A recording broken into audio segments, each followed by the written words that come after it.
Hello, and welcome to tonight's episode of Blood and Song. We're back live again. Tonight I am joined by Brad, who plays Octavius. Hi there. Dan, who plays Lack. I'm second. Hello. Ryan, who plays Ripper. What? Christine, who plays Faeza. Hello, not last. Becki, who plays Seed. Hello. Oh. And Sean, who plays Sixsmith. There you go. Hello. We should I'm say lost. at the top tonight, if Sean is a little bit delayed, he's being a trooper and phoning in from the rural and remote Bexley in Sussex. So your net connection, I believe, is a little bit slow. Have I heard what you said? Oh, great. I was just playing along. That was perfect. That was good, I wasn't it? appreciate that. I appreciate I that. don't know what the lag's going to be like. It's going to come in and out. I'm also in a fairly sort of public area in many ways, so who knows what you'll hear in the background. But yeah, no, I'm looking forward to today. Well, we'll also have to theatre mind it for Sean a little bit, so bear with us tonight, folks, as he might not be able to load Foundry, our VTT, so we might have to be a little bit more descriptive than usual if the party get into shenanigans. Yeah, I just want to say as well, because some people who are watching this at home will understand this. I did a speed test whilst powered up by the LAN cable and the Ethernet. I have 3 megabyte download speed and less than 1 megabyte upload speed. So I just want that to sink into people. I feel a little bit like a politician who doesn't know the price of a pint of milk. 2002, I think. First world Did you get that modem dial-up sound? When I was your age, the internet went squirrewort. When I was your age, if my mum picked up the phone, you could hear her down the modem. Right. What was the internet? All right, Grandad, pipe down. Talking of piping down, I don't know. That's awful. It is a really special week in the world. Literally no link. I'm just going in blind. We are blessed to be fairly multicultural ourselves and to be celebrating various faiths amongst us. And today is, I believe, Ramadan, the start of Ramadan. Am I wrong? Is it today? Yeah, I believe so. Fantastic. So happy to Ramadan to all our Muslim viewers. And also, Dan, what's going on today? Ugadi, I think, which is the new lunar year for Hindi and certain. I'm sure Taj will be able to fill us in with more information on the chat. Actually, It's true. Yeah. But Happy New Year. We always like to say that us, our Indian representatives here, myself, Dan, Ryan, and Sean, didn't get the handbook for anything actually kind of cultural. We just got given the DNA and we're trying to figure it out later on. That's a wonderful way of putting it. Yeah. And little recollections from our grandparents. Yeah. Every now and again, like not when you were younger, but just as they reach their twilight years. Yeah. The odd bomb, just drop the whole thing and just go, oh yeah. So when I was stealing fruit off of the traders' heads, and you're like, what, Aladdin? What happened there, Granddad?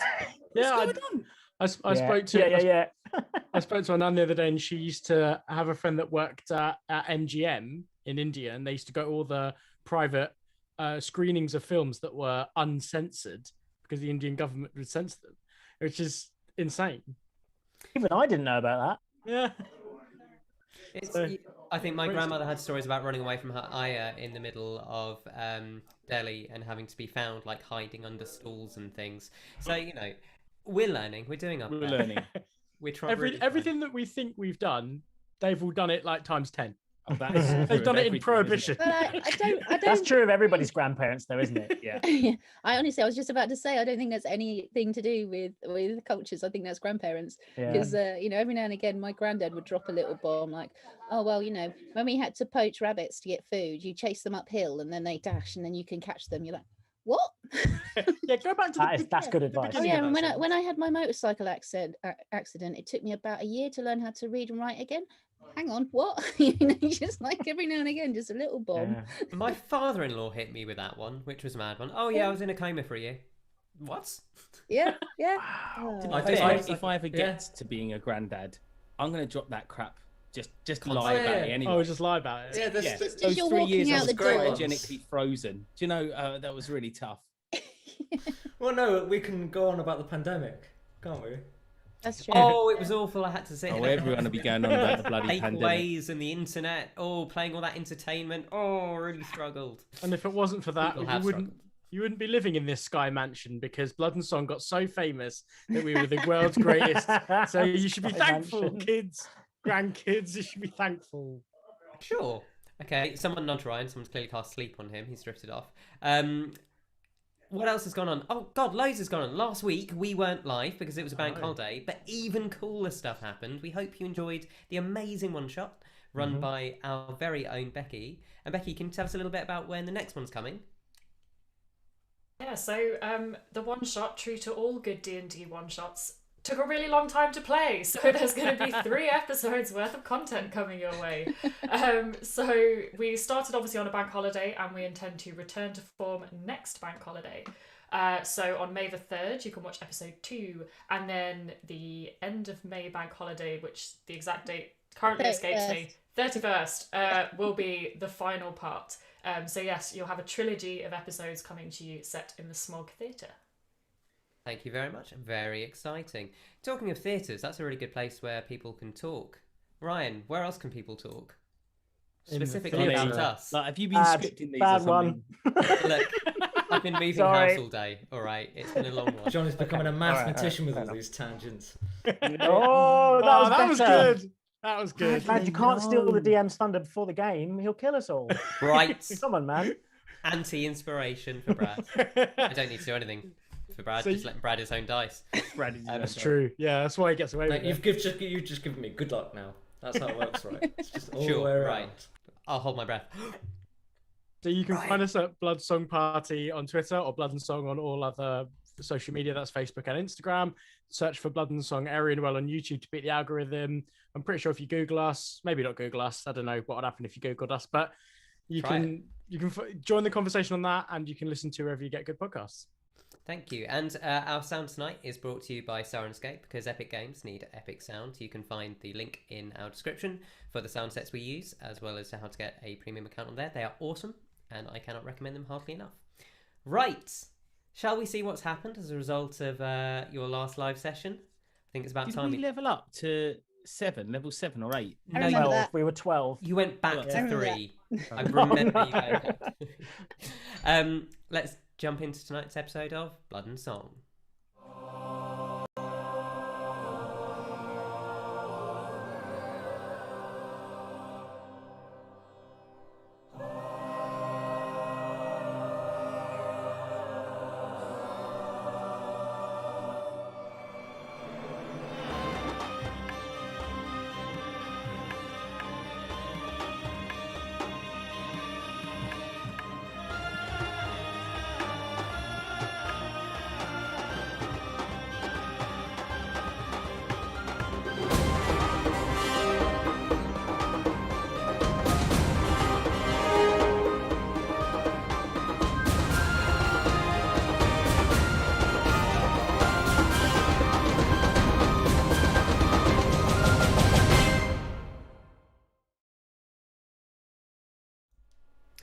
Hello and welcome back. Sure. Previously on Blood and Song. Why did we do that? I don't know. It's one of those days. I It's see good. someone else do it. I do it. That's. I think it's a new Podcasts are gonna thing be to very do. I think it's confused. going to be our thing. It's going to be one of those sessions, isn't it? So, last time, your quest has gone on for quite a while to end the plague. You were sent to Shade Mantle to search out Ignis Day, the wizard who could help you. Along the way, poor Gaius was just trying to get even with his naughty brother, Octavius. But Octavius kept avoiding him, as did the rest of you, leading you through various shenanigans to have to break into the heirloom repository, the university in Shade Mantle, the secret part of the university, absconding with a quite important item. In order to pull off this heist, Sixsmith hatched the ingenious plan of talking to the assassin that Gaius had sent after Octavius, called Avantika, and kind of encouraged her to carry out the rest of her mission before catching up with you, which she did. Which, long story short, resulted in a major opponent of Gaius's being assassinated, and the entire city swarming with the Praetorians, the elite military guards, who you ran into and had a very tough time with. Luckily, thanks to Ripper's magical bull, you managed to pull off quite a daring escape and ran, terrified, and took shelter in with the garden. The garden offered to get you out of the city, and you were heading. We ended the session there with the offer to leave, and with them passing you a sack, saying this may help. That's where we're going to pick up. What would you like to do? You are currently in the warehouse at the northwestern side of the city, and you are there in Brownwater currently with Nimble and Thorn. Foxface. And Thorn. And the lady whose sister was Ichtha? killed. Was it Ichtha? Yeah. Ichtha, yeah. I think. Just see what Thorn pulls out of the What sack. time is I it? reckon. So currently by now it's sort of late evening. You'd kind of taken on the heist in the middle of the day. You've been waiting for things to kind of die down, so it's fairly late. So you can still hear the sounds of the city outside, and it is still kind of fairly busy. Six would proffer whether this is the right place to be. We should find a place to bed for the night that perhaps.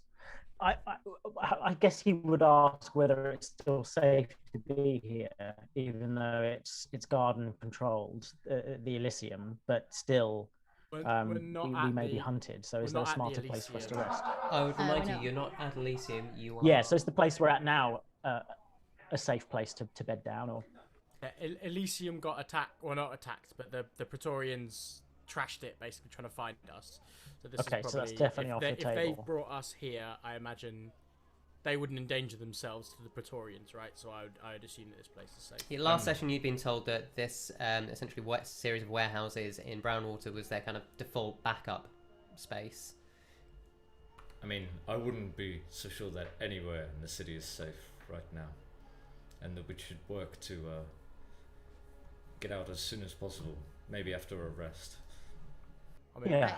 I definitely need to put my feet up. You know, I wouldn't mind having a little chill for a bit, maybe a night, sleep it off. Well, if you want to sleep, you can, we've got some sacks out back you could just bed down on. I can Okay. definitely help that. Hey, well, I'll go make sure they're ready for you. And Nimble. Oh, Thank Stop you. it enough. Nimble, you're a guy. No worries.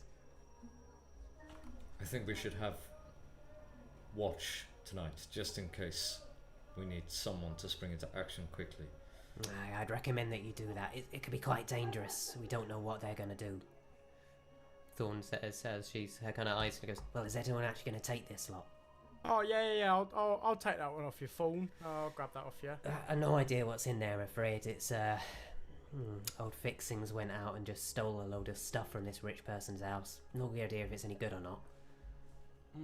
Well, Would this rich person, it's not someone who may come looking for these items, is it? I mean, not anymore, no. Lat, do you wanna, you were the one that had the original agreement with the garden. Do you wanna maybe handle Thank this? you. Well, why don't we set up our bedding and we can sit around, have something to eat, and have a look at what we've got. Might I are we going to leave for Ignis Day first thing and catch up with him? Yes, I think we should. It's Okay, been a busy day. I don't think going to Ignis right now would be Maybe, advised. They might be on the look for us. But Okay. first light, Faeza, that's a very good idea. Okay, well But maybe if you just did before. want to go now, it's no fight. You can stay tonight. That's no problem. But if you did want to go, we've got some secret tunnels that go under the city walls, so we can get you out without anyone seeing you. So you could get Amazing. away into the night. Oh well, tunnel ain't gonna go anywhere anytime soon, is it? So we can just take Nope. it tomorrow morning. Well, at all. maybe if we go before first light, I think we've got time to get a good enough rest before that, so that maybe it's a bit dark when we get out of the tunnels at the Sure. other end. That sounds wise. Yeah. I can wake you at false light if you like, about 3 a.m. Well, I need to get as much beauty sleep as possible, right? You see, Oh, you do, lad. you see these eyes, right, Faeza? Yeah, 0 crows, 0 crows. You'll be able to right? get your 8 hours, and we can still wake up. You have Wake up before morning. you have birds in your eyes? What? It's like like crows. It doesn't matter. I'll tell you later. We had a person in our village. Do you remember Sixsmith? And he used to have very dark hair, wear lots of very dark clothes, and he used to like crows a lot. Yeah. He died very early. He did, yeah. Mr. Crow, we called him. I think he was I shot. don't know what his real name was. I can't remember. My father was called Mr. Crow. You hear from the back, Nimble just shouting. I just called him Dad. That's an Eberron deep cut, by the way, as well. That is Canon one now. of It's canon now. Would anybody like any tea? Yeah, it's not a bad shout. Spool up the tea. I'll go help the. I'm sure there's a kitchen around here I somewhere. could do with some food. Yes, Ripper. If you got any food. I'll make sure some food gets your way. If you excuse me, I need to make sure that, you know, this place doesn't fall down and that you're not found. And Thanks, Thorn Nimble. kind of disappears into the crowd as Nimble kind of comes running back up. Right, I made your beds and stuff. She's going to want me to go out on watch. Just keep an eye on your stuff around fixings. I think he's around here somewhere. He doesn't mean bad. He's just, you know, a little bit eager at the old light fingers stuff. Okay, thank you. No worries. Is she going to be okay? And he kind of looks over at Ichtha, who is still kind of hunched over, just rocking and crying. Six might go over to Ichtha, I think, because he's wary of her, but I don't think he'd want to put that forward. But he might just sort of say, I would like it very much if you stayed with us for the night. There's some bedding for you here. You can sleep with us and maybe enjoy in some of our team. I want to hesitate to say dynamics. I'm trying. That A6 would say, "Hey, team dynamics." You know, we've got some team dynamics, and you know, we had just some nighttime activities and the wind down. We've all had a tough day. If you would sleep with us, we would very much appreciate it. He says. I need to get back. They'll be expecting me at the family house. It's very kind of you, but... And she kind of seems to take that deep breath in and get some resolve back and says, I think I need to go. I hope you don't mind. Yeah, that's okay, but like, you never met us, yeah? I would be careful of your own home. If I know Gaius, he will try absolutely everything to make sure his power is absolute. And that includes your family as a whole. I thought that might be the case. Look, if... I don't know what I can do to help, but if you're ever back this way, come find me. We'll see what we can do. We cannot let him get away with this. And she kind of smiles at you all, lifts up her hand, and just disappears. That's quite a clever trick. We should probably learn how to do that. Well, I mean, I could ask Luria, but I don't know if that's a thing that happens. I'm not sure that's in my repertoire either. You do that fire thing. That's quite impressive.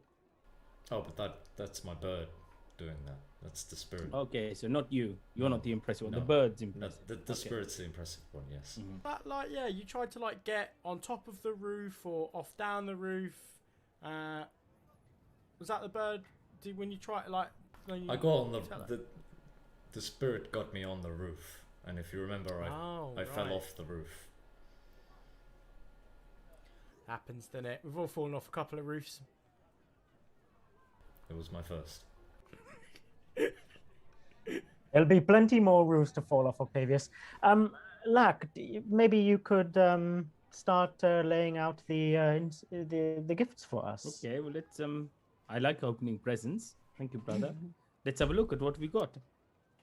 Okay, and as you find where I'd put it, as you look in, you realise that the bag is actually quite heavy and jangling with quite a few things. So, 1, 2, 3, 4, 5, 6. Okay. Lack, can you roll me a d12, please? Let's do this here. 1d12 roll. 6, right down the middle. first thing you pull out is a fairly large kind of glass-blown bottle filled with some kind of swirling red liquid. This looks interesting. Faeza, what do you think this might be? I don't know, but I can identify it. I'm sure if I get some time with it. Subtle hint. Hey, if you guys Is are that taking bad? a long rest, you've got plenty of time to identify things. We can do this one at a time, or we can just start identifying the items and taking that 10-minute time as you like. I think if probably I personally think if we should get all of the items out and have a look at all of them and see if there's That anything. seems very reasonable. Okay, so what you see as you slowly take things out is the first thing is a multi-tool phaser that draws your eye very clearly. I'm going to give you a description first, and then we'll cast the identify spell. So you see this kind of tool instantly that you see a set of leather boots that look quite ornately decorated, reinforced soles. There are some braces which have intricate fur stitching down them. There is a tiny silver ring that has these kind of wisps of frost on and is quite cold to the touch. There are 3 smaller bottles of a similar looking red liquid. There is what appears to be a single candle. You're quite surprised when what you think is a bit of sack, you kind of pull it out, and it's actually like a leather segmentata breastplate, but made of leather. There are a couple of plain looking stones, a small golden necklace that's kind of got oscillating patterns like rays coming off a sun but twirling around each other. And there is a kind of Rubik's Cube sized strange cube. I reckon those look like dragons, those 2 little stones. What do you mean? When we went over this last time, dragon and bones, beacon stones, I think they look like. Oh, I see. I'm still Okay. That would be very helpful indeed. It's terrible. It's some Banyet rhyming slang, you know. It's just a couple of things to say, just like break it down. It's a bit easier. It's What's the purpose for them? Why do you have the Banyet slang? Well, I of mean, course, like, I you know. like, I know. I'm just mean, wondering. You know, if you, everybody you else. know, Six, like it's, you know, like in Deary's the you know, you want to keep something secret and other things, you know, you're quite open about, and it's the secret things because everybody's so open. When you talk so openly and you use a bit of code, it thinks it looks like you're not actually hiding anything, but you are to the right people that know the right things. Yeah, it's open, but there's special meaning to the people who you know. And everyone in Banyet knows this? I mean, not everybody. Like, you know, not everyone takes I was interest. going to say, in it. otherwise that wouldn't You make know? sense. It couldn't be a It's secret not- if everybody knows the secret. Yeah, it's like one of those things where it's constantly evolving. So you know, there's always new terms coming into everyone's vernaculars. Vernaculars. Sorry. Okay, so I'm assuming you're going to cast Identify on these. Does anybody else here? Are they good at studying items? No. So as Seed might be actually. Seed, I believe Seed is. I can help. that's going to cut the time from 2 hours to 1 hour, as each thing takes 10 minutes to identify. The first thing you find is a +1 all-purpose tool, which looks like a utility tool, and as an action, it can, when you touch it, it transforms into any type of tool that you need instantly. Wow. It I can think only that be one's attuned- probably for me. Says Six. only be attuned by an artificer, and it also gives you a +1 bonus to spell attack rolls and saving throw DCs. Gosh, I'd like to study this a bit closer and try and use it a bit. Please, can I have it? Thank you. So to speed this up, as we're going to be going through a few items, we could do some of it for the viewers, but there are some things that you probably just want to start adding. In Foundry, in your journal, under Blood and Song Adventures, there is now something that says magic items from the garden. That has a list of everything. Next up, Seed examines the boots. and with a little bit of time, they find that these are the boots of striding and springing. Whilst you wear these boots, your walking speed is instantly 30 feet, and the important thing is your speed is not reduced even if you are in heavy armour. You can jump 3 times the normal distance, although you can't jump further than your remaining movement would allow. So it's essentially allow someone to carry heavy armour, not be slowed down, and jump quite a long way. I think that one's probably for me as well, you know? The next thing, which Faeza, you reach out for the bracers, but Seed, you sort of recognise them, and so you grab them first. And after an hour, your suspicions, or 10 minutes, your suspicions are confirmed. These are bracers of archery. I think there would be a little bit, oh no, after you, rather than stand. The small ring catches both of your eyes as it's frosting, and whoever identifies it will take some time to find out that this tiny ring, when attuned, actually grants access to the Cone of Cold cantrip. Jesus. Who? And Exactly. Hello It's there. Banyet slang, huh? It's 3 potions of healing, 1 potion of greater healing. The candle is revealed to be the Candle of the Deep, a candle that cannot be put out, even underwater. The leather segmentata is a leather set of armour that essentially improves perception checks, granting advantage in certain terrain. The 2 strange stones are revealed to be sending stones. I told you they were dragons. The golden talisman, which reveals the sun. Faeza, you sense that this can only be attuned by a cleric or a paladin. And Probably for me, huh? Yeah, you can just put that at the end of my bed. do you know what? I'm not even going to describe it because I want to see the joy in Ryan's face when he just equips it and attunes it. And then the last thing is the tiny kind of cube. It's called a thermal cube. Now, you actually accidentally discover what it does before you identify it. As you're kind of turning it over, there seems to be one thing that you can click, and it just heats up.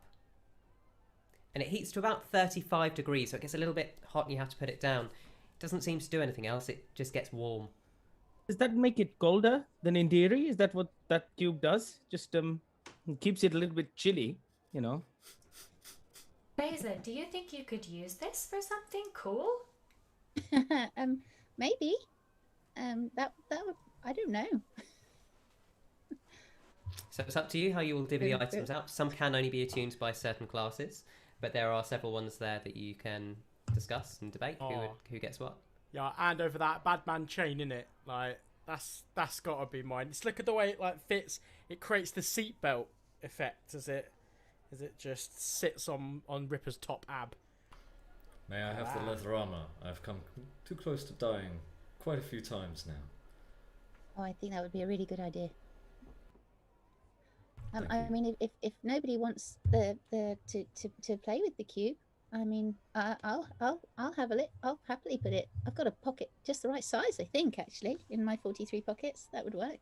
I think technically you have a pocket the right size for everything, but sure. Well, it's so far. Anyway, so yeah. Hey, who's going to carry the healing potions? Well, as I have other means of healing, would other people like to take them? I also have yeah, you've got other those means other of healing. ones. You've got those other ones that, those that healed you up. That healed you. Yeah. Oh, yeah, talking about the. I'm used to this meaning something different. I thought he was doing John This means Cena. where are you from originally? For me. Where are you? Where are you from? Aylesbury. I'll take potion. You know, I can always carry one in my person. I don't mind taking one if that's all right.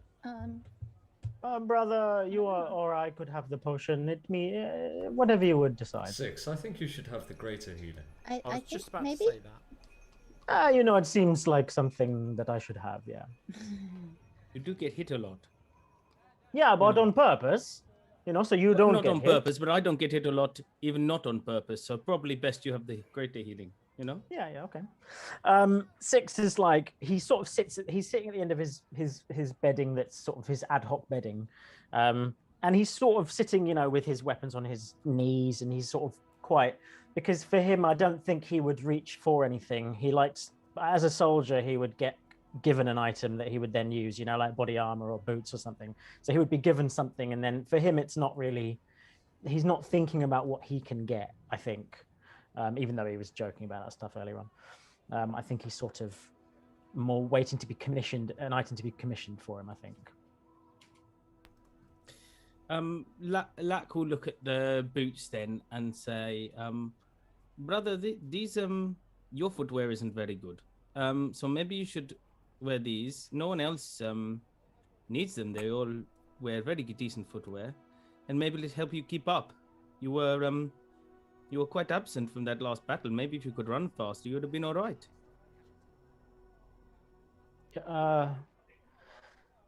Yeah, it's probably a good idea.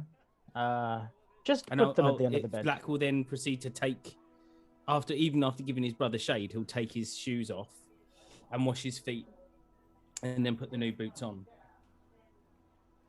Okay, so the ring has to be attuned by a spellcaster. You have 3 spellcasters,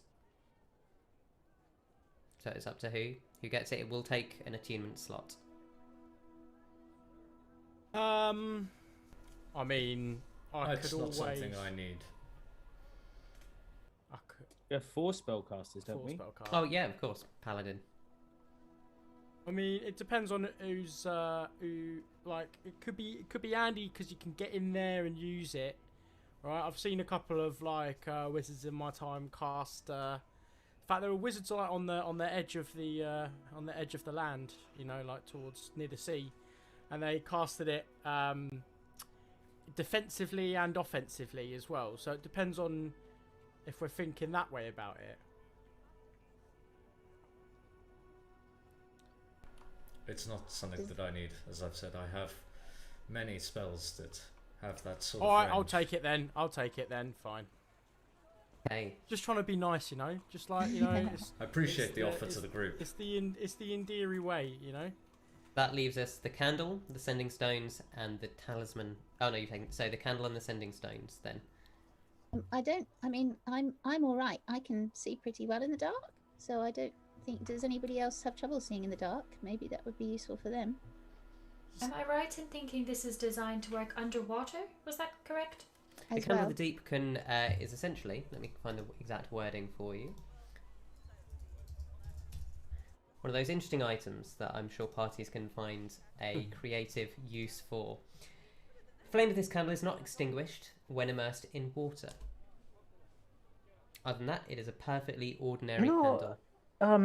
Seed, I don't know how everybody else feels, but I often feel like while the rest of us may be certain frontline figures of certain prominence, I often feel like you're the light of the group. I would feel natural that you took the candle. I don't know if it's what everybody else had in their designs. I don't know if it would help any of us, but if it does have a use, I think that you would probably be the person to find that use for us. And then he lies down as if he's going to sleep. Six is like, then he goes back, basically he goes to sleep. I think that Lack should have at least one sending stone. He has the just- propensity I think to so. be split from the group quite often. Oh, see, that's a nice idea, actually. Maybe I should. Then I can see when you've all got arrested or taken away again. Precisely, yes. Yeah, cool. See, you take the other one. You're in good communications with Lack quite often. Okay, I'll tell you where we are next time we're in prison. That's brilliant. Yeah. It saved me the time. Okay, so magic items all divvied up. Are we taking a long rest? Yeah. Yes, please. So as you bed down to sleep on these kind of quite hasty hay bale beds that are around the back of a workroom, you can hear the comings and goings of the storehouse and the warehouse as people are kind of bringing in carts. It's an active place. It's not the easiest place to get a good night's sleep, but you do complete your long rest. And just prior to dawn, you are woken by Nimble, goes, right, you ready? Yes, we're ready. Great, grand, let's go then. And he goes, oh, these bloody sacks, and starts moving, looks like to be just sacks of potatoes from the floor. After moving a few, there seems to be a hidden hatch that he lifts and just starts walking down. As he does, he pulls out a lantern from the side of the wall and lights it and goes, it's pretty dark under there. I'm not that good in the dark. Right, everyone good? Let's go. And he heads in.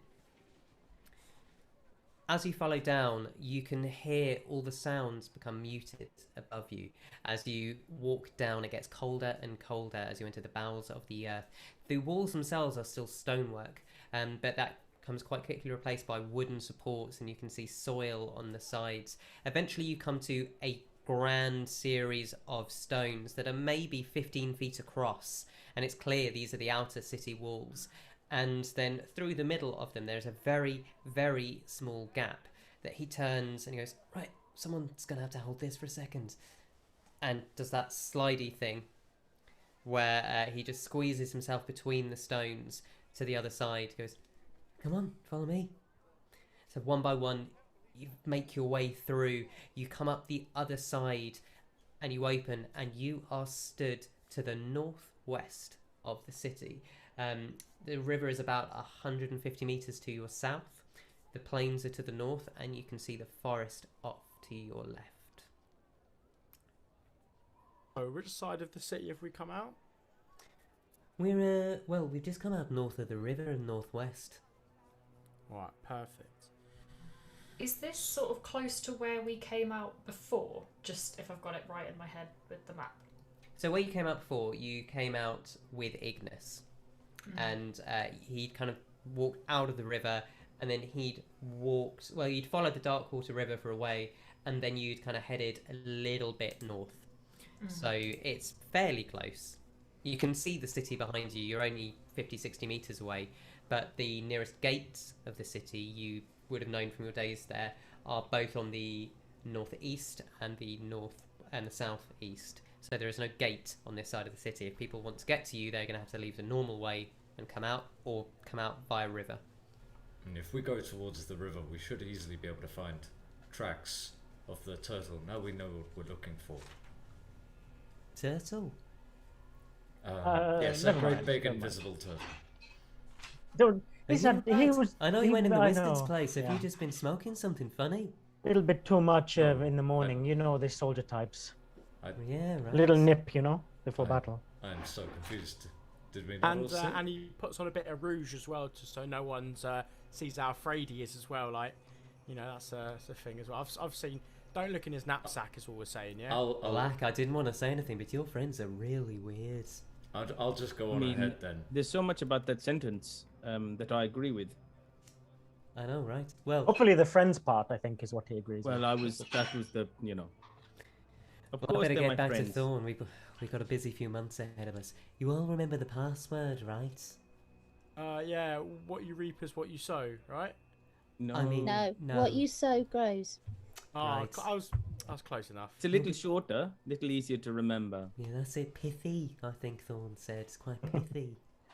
Right, well, good luck finding Ignis. One moment. If we need passage back into the city in a later date, how would we contact yourselves, or would we be able to come back through this route, or when we want to come back here, what can we do?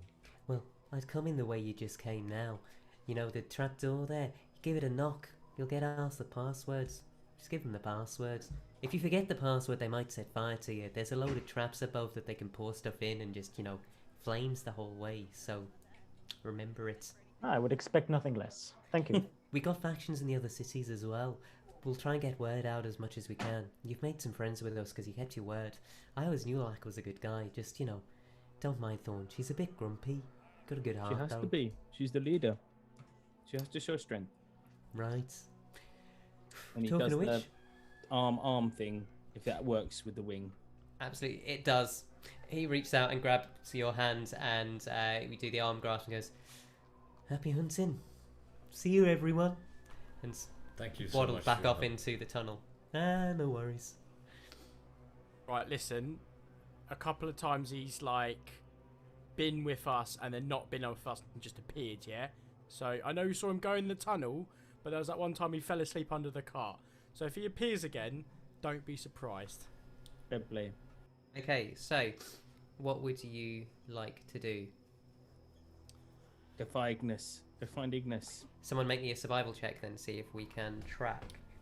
Yeah. I would say by this point, if you've added your items to your character in D&D Beyond, if they need a tuning, feel free to have done so. That they would have attuned during the long rest. So I'll give you all a minute to do that before we move on.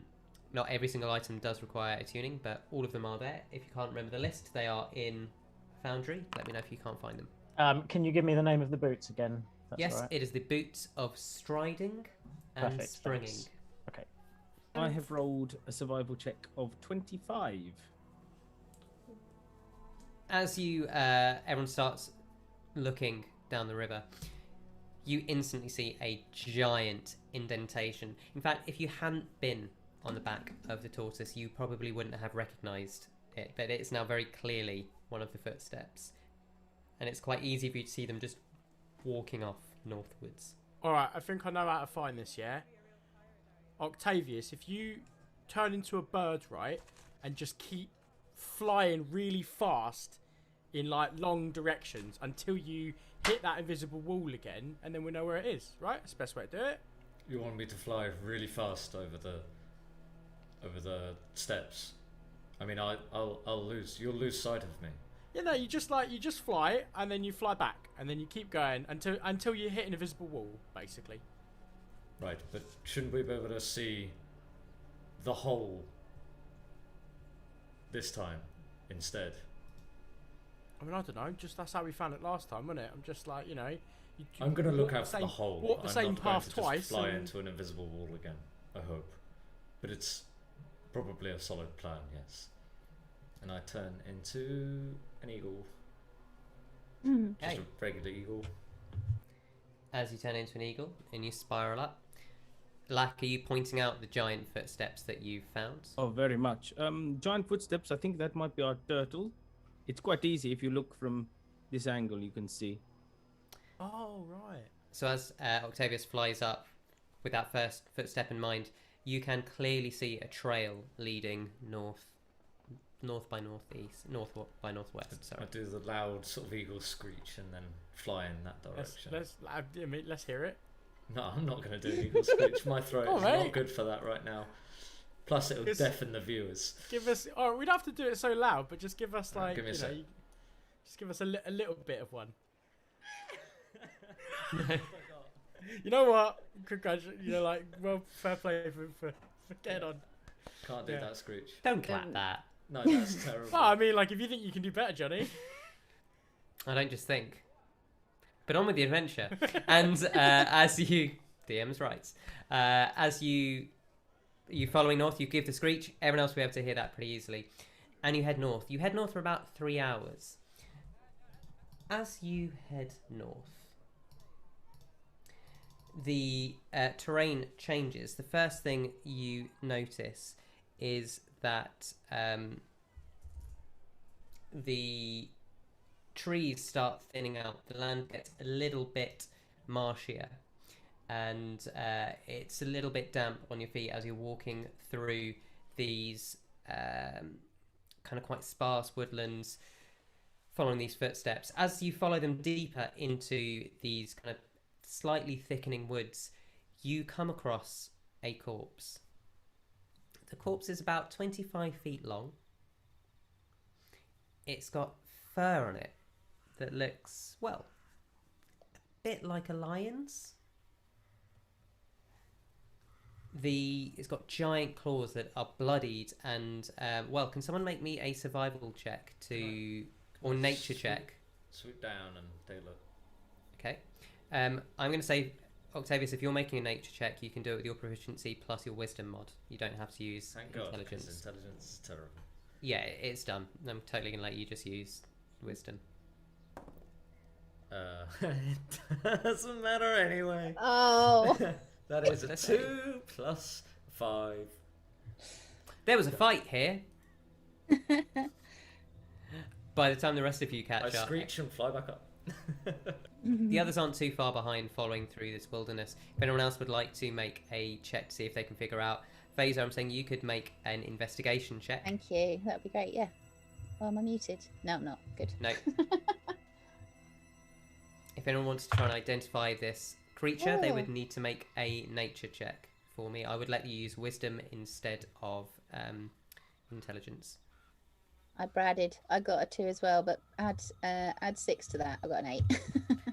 So you find, Faeza, some scorch marks in the earth, kind of around the corpse, that catch your eye. You're not really a kind of a woodsy person. You've travelled a lot, but you're more mechanics and things.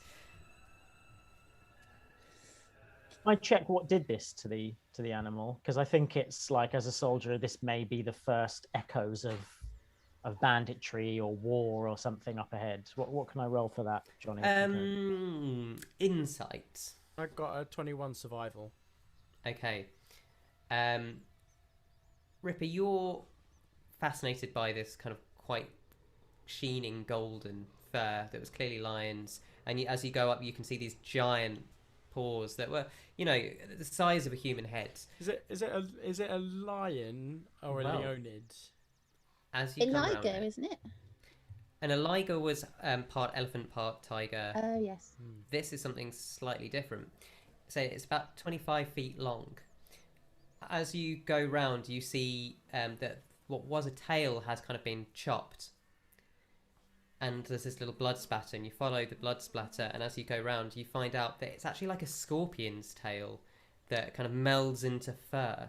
Oh, Ryan knows what this is, but I don't think Ripper would know what it is. I would say this is not an Endearing creature, no. Yeah. This is something that Octavius would know, but he saw a fight, he screeched to let the party know where it was, and went back into the skies. So 6's roll was a 7, so I think instead he'd probably go, Lack, I'm interested in knowing what they taught you at the monastery. Can you tell me what kind of creature would have attacked this thing here?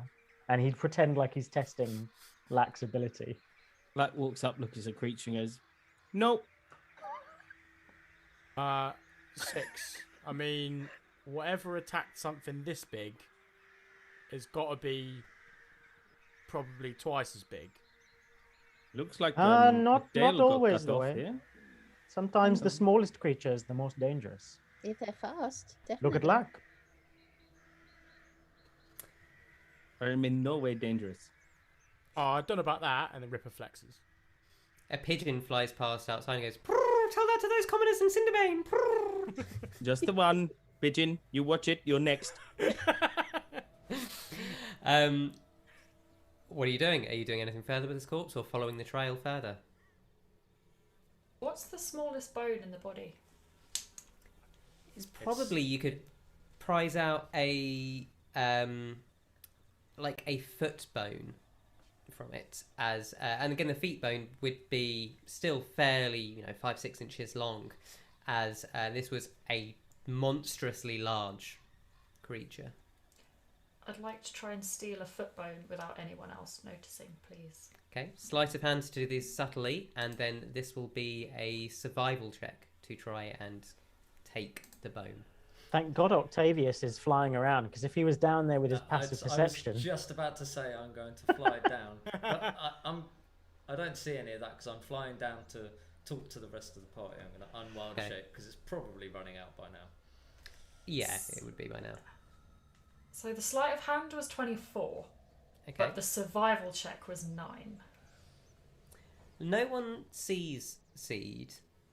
Or rather, you all look at Seed doing something down by the body and go, Seed's being Seed. You don't see what they're doing. They're doing something.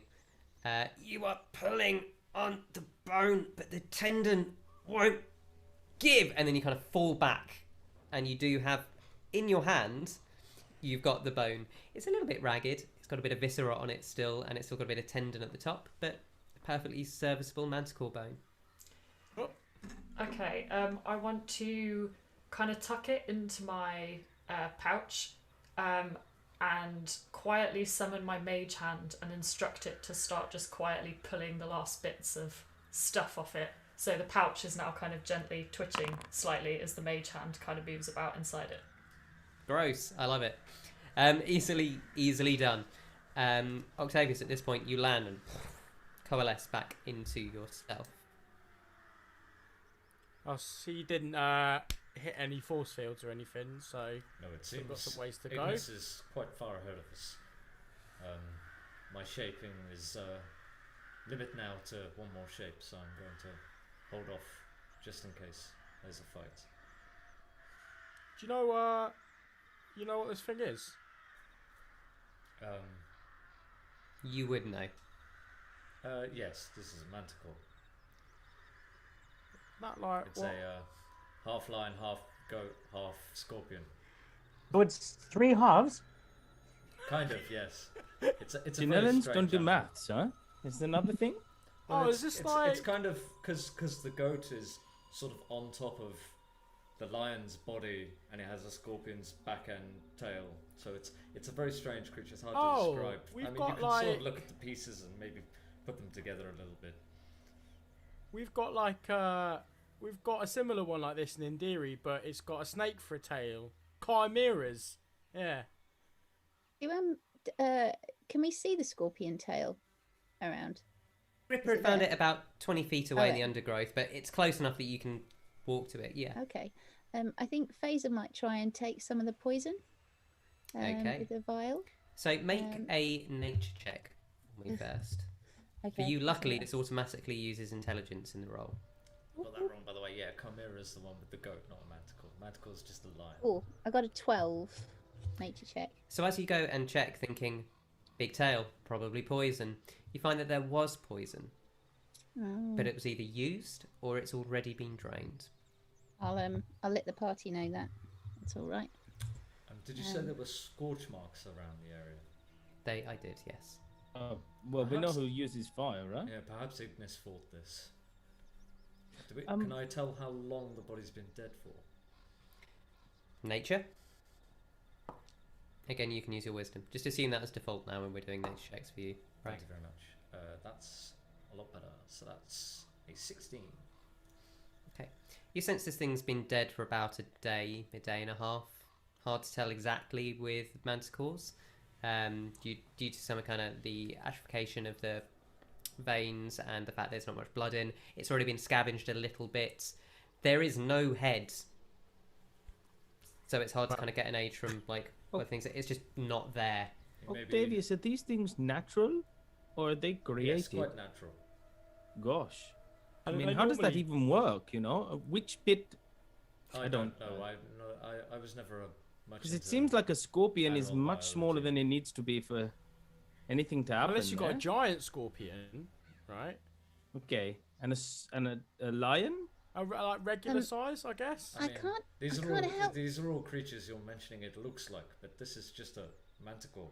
I can't help but think that maybe we're getting a little bit distracted. Maybe we need to have a little bit of a look to see if there's any more signs of what might have caused this. Can we see if the cuts are clean, maybe by a weapon, or if they're claws, or... So taking a little bit of time, with all of your skills, it would take a little time to realise that this thing was in a fight. The only signs of wounds that you can find are these kind of deep scorch marks and the fact it has no head. So there are no lacerations, there are no kind of stab wounds or signs of blunt force trauma or anything like a spear or a harpoon. It just seems to be some scorch marks on the ground and the fact it has no head and its tail is severed. I heard this story once about a guy called Sotark, right? And he once got the stinger tail and pushed it into the edge of the thingy and then pulled the head off. Yeah, he was like some kind of god of war or whatever like that. But you know, it was pretty pretty mental. Okay. +3 to your next difficulty check. So I know it's already been mentioned that it looked like Ignis was here, but I mean, we've never seen him use a weapon. We definitely know that he throws fire at things. Oh yeah, he's talking about all that melting the eyeballs and stuff, wasn't he? I Yeah, so mean, we can't actually check that, so we don't know. Perhaps perhaps we should carry on following the trail, and see where we go. But just keep our eyes out, and just be a bit aware of what's going on. Let's go. I think. Okay, someone roll me a survival check. Let's see if we can follow the trail. Right. Different dice. Come on, Brad's I dice. don't know if we should do this. Blood for luck. That is much better. That is. A 4. No, that is a 27. Ooh. Wow, that's some real numbers there, Brads. With a 27, I mean, you're following giant tortoise prints. It's not going to take a lot of difficulty to keep up with them, and you do. Further into the woods. As you get further into these woods, you notice that these are not the Glimmerwood of down south. These are kind of branching oaks that are starting to appear that are kind of gnarling around each other slightly creepily.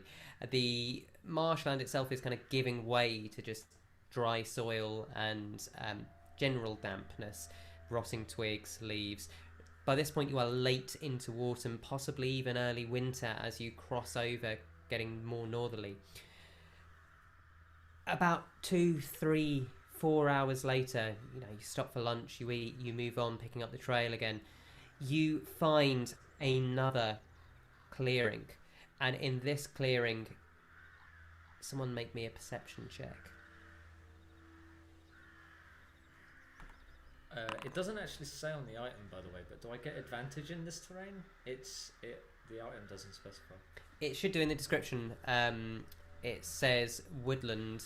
No, sorry, it's hills, and it's essentially where you were scouting in Yermungard. So it's Can't see yeah. that description. Oh, hills and woodlands. Yes, you do have an advantage. 23 for. Thank you. Yeah, I can't Okay. see that in the description, by the way. I will amend that for you. Thank you. I had arguably Taylor Swift's 5th best song, and that's 22. Anyone over 13, it was a pretty low check, manages to look around, and you notice a series of almost like tree houses above you that are connected by ropeways. On those, you notice a series of slouched bodies, including a single corpse in front of you on the floor. As you approach, you pull the corpse over and see it has no eyes at this point, and its face is severely melted. Oh. And you see that it had kind of rough armor, missing teeth, rusted swords. What would you like to do? I think we found Ignis. Or at least his passing. Who were these people? I mean, do we think they're bandits of some kind? 6, make me a insight check with advantage. And Octavius likewise. I honestly am rolling shit. I don't think I've rolled above a 7 this entire time, except for this, which is a 9. So with advantage, the highest I've got is a 9. That's a natural 20 for 28. They are definitely bandits, Octavius. They are the kind of bandits that have been plaguing the north for quite some while. In fact, you would go so far as to realise that some of these bandits include runaway legionnaires, as you notice some of the black bleeding tattoos, the sign of a deserter. 6, you think they're bandits? But Yeah, you're I kind of think just maybe appalled. farmers, Octavius. Are these guys farmers? Maybe I a think couple of just- them, but some of them are degenerate runaway legionnaires. So Yeah, I I'm was going to guessing say it's that. Degenerate runaway legionnaires. Yeah. So I'm guessing it's a combination of all different folk, and they are bandits, most likely. You can see the red blood outline of the legionnaires gone rogue. Should we maybe see if they have anything worth taking, or is that going to take It too hasn't long? been cooked. Probably worth it, Faeza, yeah. Yeah. So if we can have a look, maybe have a little look for supplies, or Whoever wants to or- go up into the network of tree houses, make me an athletics check. It's a pretty low DC, but it is still a climbing challenge. ooh. Can the monk just walk up it yet? Not quite. I guess that's I like was level literally 7. just looking at that. Am I there yet? Not quite. Faeza got a 13. That's enough, easily enough. So the DC is only a 10. It's a fairly easy thing to climb up these ladders. Just takes a little bit of concentration. Anyone who gets over a 10 athletics can climb up. With a little bit of time, you don't even have to roll investigation for this. You find maybe 13 copper, 5 silver. You find lots of broken wooden pots and pans and plates and metal pots and pans, but kind of wooden plates and tables. Very rough sleeping, kind of tarpaulins rather than any sustainable roofs. These bandits were bandits. This was a semi-permanent camp. They have been annihilated. I was about to go Australian then. Bandits. I forgot my accent. Fuck. 2 for a pan, 2 for a pan. There we go. Cockney, you're Cockney, mate. Cockney, yeah, 2 for a pan. Oh, well, I've just built this all up now, but all I was going to do is go, bandits, more like badits. Am I right? Am I right? That was not worth Wow. the wait. I know it fucking wasn't worth the wait. I fucking know it wasn't, but I lost it completely. That was more fucking Viewers, this is what happens when we take 1 week off. How was that worse than my segues earlier?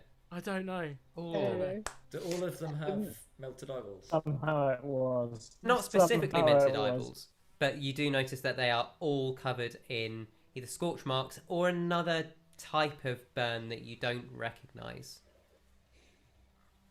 Okay. I think this is done. I think maybe we should move on. I think Ignis has backed up his claim that he's an incredibly powerful wizard. I think so too. And I also think that actually I'm quite glad we didn't come across these people before he did. So maybe we should move on. And you do move on. In fact, you move on for another day. As the next day goes past, you camp that night, no issues, you move forward. You keep finding every day, half day, just corpses of strange creatures or bandits. After 3 days' travel. Johnny, just for if we're doing a couple of rests and stuff like that, can I just use a summon? Yeah, Speed? we'll say that happens. Okay, that time, just no so problem. I don't, and then I was slept over to get Yeah. the spell slot back. So Treacle's back in the party, ladies and Good reference, right? I watched that episode of Blown Away where he did the sheet glass. It was it's amazing, It was isn't it? amazing. So now I know how Ripper was made. Treacle was made. Yeah, Great. it's incredible. Anyway, as you move north, finding these littered bandit bodies and strange magical creatures, you eventually come to a place where the trail stops. And in front of you is a cave. And that's where we're going to go to break. So everyone else, it's a very early break tonight, but we've got a bit to do when we come back, and it's better to do it here, I feel. So everyone else, we will see you in 5 minutes. See you soon.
Hello and welcome back. So sorry about those two. I have no idea what they're doing, but I do know what the party are doing. They have been following a mysterious trail of bodies, following Ignis northwest to through the wildlands and into a small, dark wood. Through this wood, they have found a cave, and they stand on the brink of it. What would you like to do? Hello. Hello. What? Is it dark in this cave? So at the moment, you are just stood in the woodland, and you can just see the mouth of a cave, maybe 5-6 feet tall, heading downwards. Is this And is cave it big enough to fit a turtle No. that we saw? Perhaps a real one, yeah, but not a massive one. What would Six? What are the? I mean, it's an unusual question, I suppose, but what would Six know of sort of cave dungeoneering? Would it be something that he would have encountered as a soldier, or He would know that caves are holes. I can see it in your Right. face. I can already In the know you're going to say ground. something dumb. Ask a silly question. You would know that delving into forgotten places is a thing that your Indiana Jones type mercenaries sometimes do, looking for gold.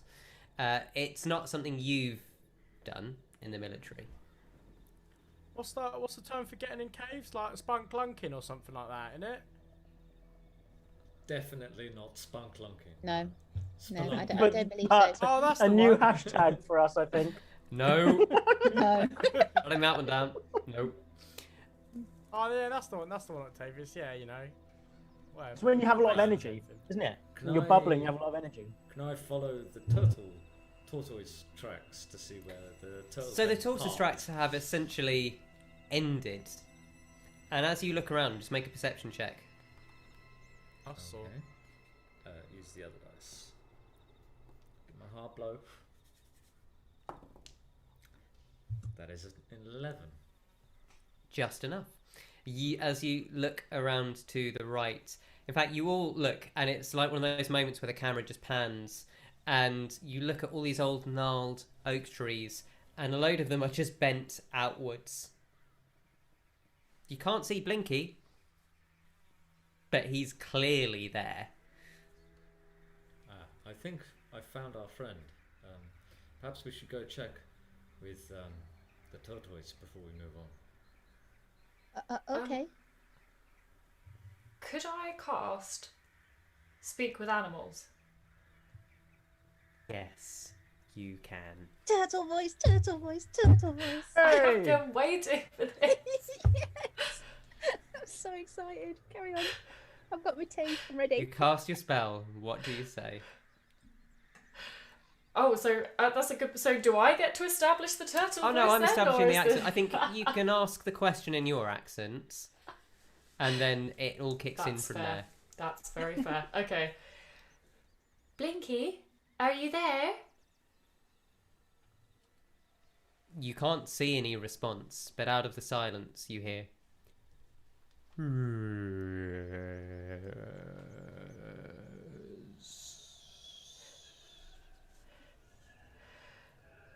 Is Ignis with you? The stream suddenly becomes 4 hours long. Then it was like-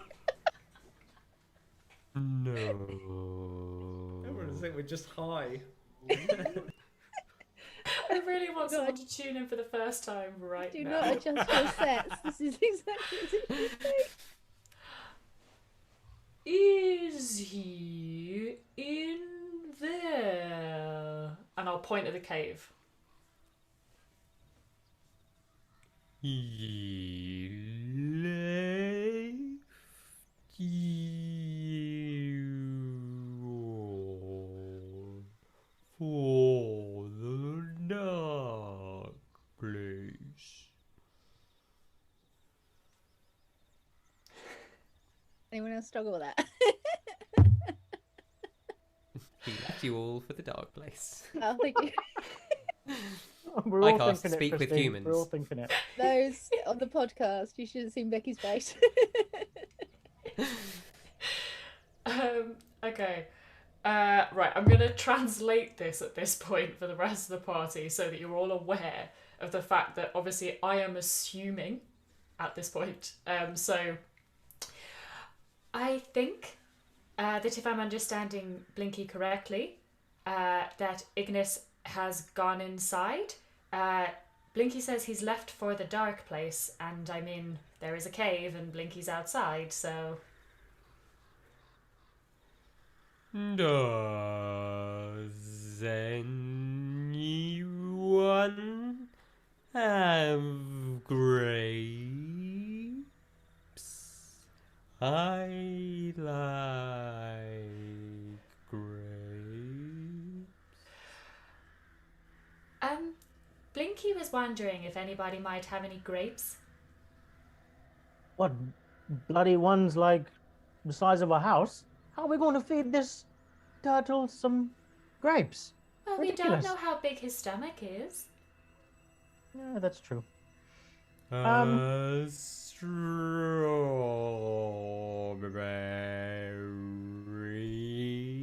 wouldn't go amiss either.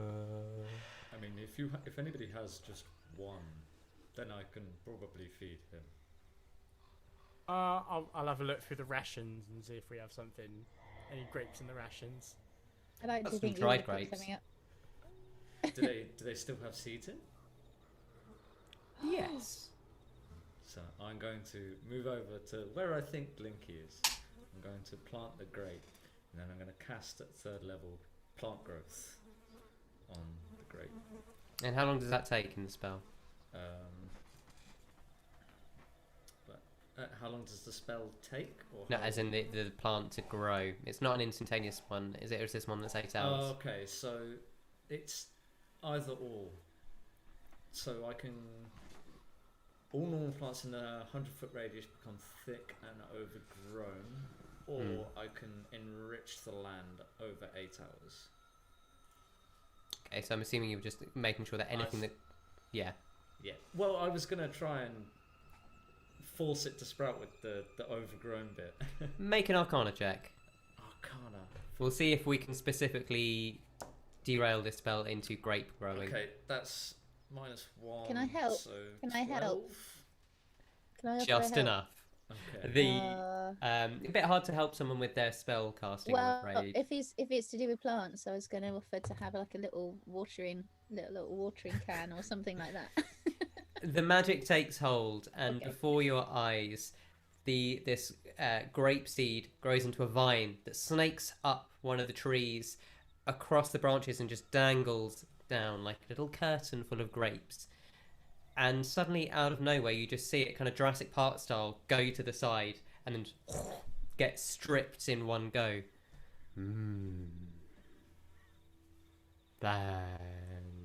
Thanks. I'll pass on Blinky's thanks. Oh, no problem. Okay.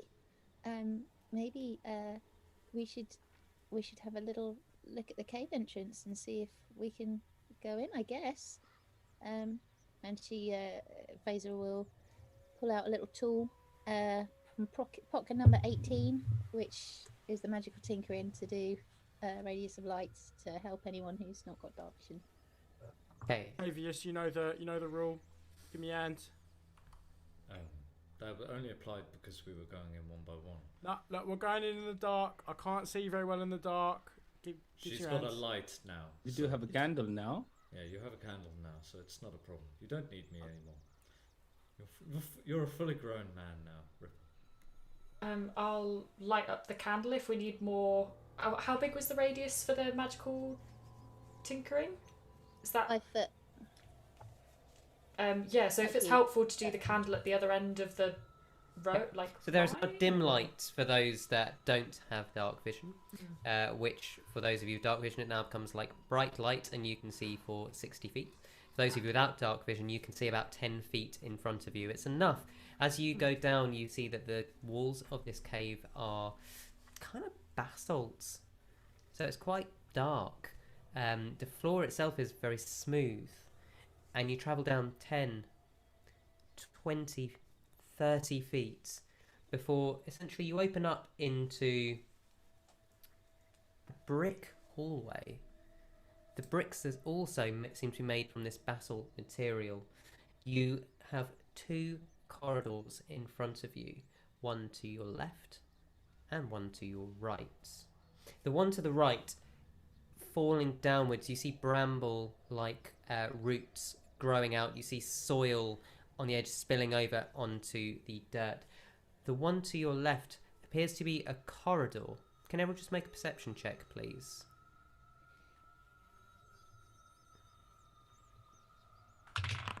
14. Faeza got 7. 11 for 6. 11. Okay. Lack, Ripper? I got 10 for me. 16. Ripper, you hear... Sorry, do I need to make that at a disadvantage because I don't have dark vision? No, because this is listening. Oh, okay, cool. Sorry. Okay. You hear the sounds of fighting coming down that left corridor.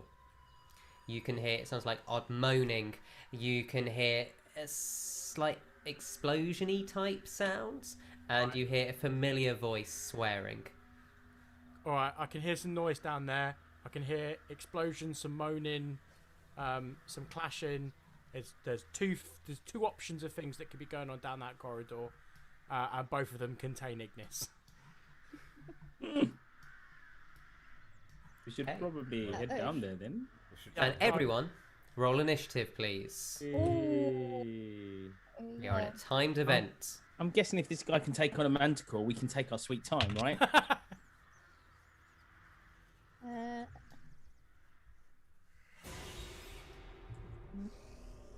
Yeah.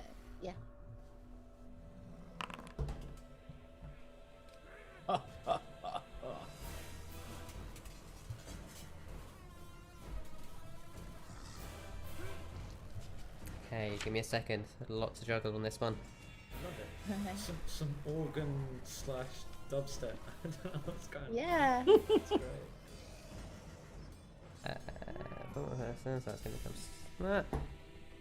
Oh my god, this is garbage. It's got very dramatic. Right, I now also need that one, and I need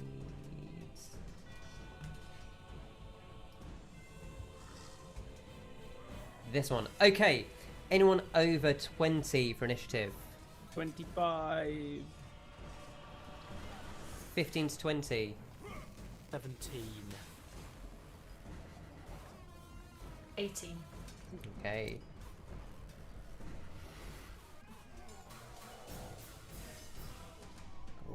Okay, was it 10 to 15?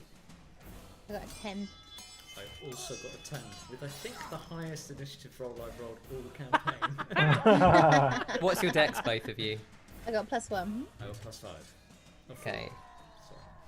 I got a 13, by the way, before you keep going down the list. 13 on that. Okay, so I'll slot you in there. Have I missed anyone? That's all of you now, isn't it? Yep, grand. In that case... Interesting. Lack, if you'd all like to head to Foundry, I will drag you on as you appear. You can see the corridor is about 30 feet long. What would you like to do? Bolt down 30 foot. Okay. As you do that, you may need to refresh your pages. I can see it's loading. There we are. Lovely. So 30 feet, you come crashing into the doorway, and you can see what looks to be a very destroyed room. 2 large pillars in the middle. The northern wall is entirely collapsed. Seems to be some kind of form of rubble with giant 10-foot long basalt stones. In front of you, maybe 40 feet to the north, Ignis, on a bedroll, is holding back what appears to be about 5 or 6 looking undead creatures with an additional 3 or 4 slightly stranger looking creatures, black wispy smoke pouring off them, heading towards him. He is swearing quite profusely. I forgot to roll for thingy. Swears. Okay, so you've used your movement. What would you like to do? I've used 30 foot of my movement. Yeah. I'd like to use 20 foot more of it to get into the room. How far am I away from the things?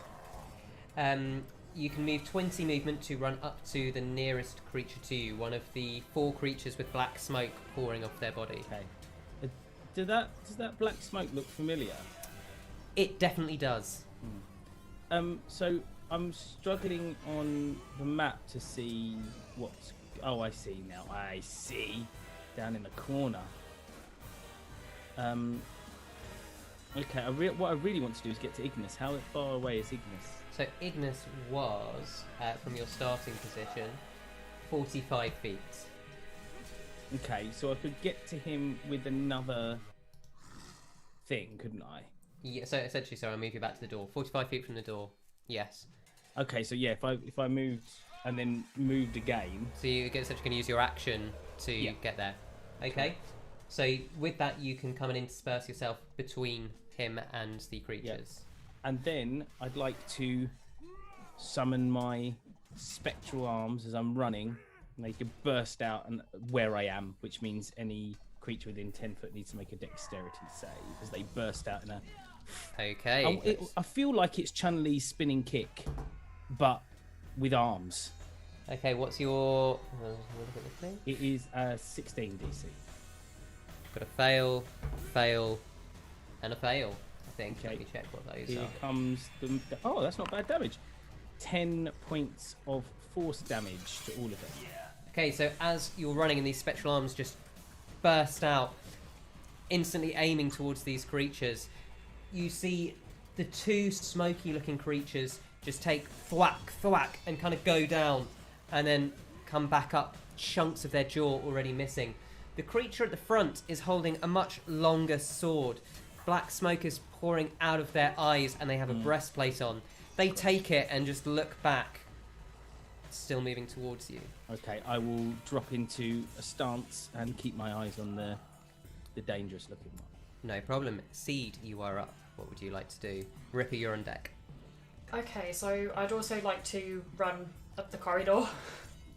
Okay, so with your 30 feet of movement is just enough to get you into the doorway. So if I stay there, I'm blocking it, aren't I? Essentially, so you can move through because you can move through allies. Okay, cool. I will stay in the doorway in that case, as long as I'm not in anyone's way. And I will shoot from there. So I'm going to start off with, I think, the target to my north, that's closest to my north.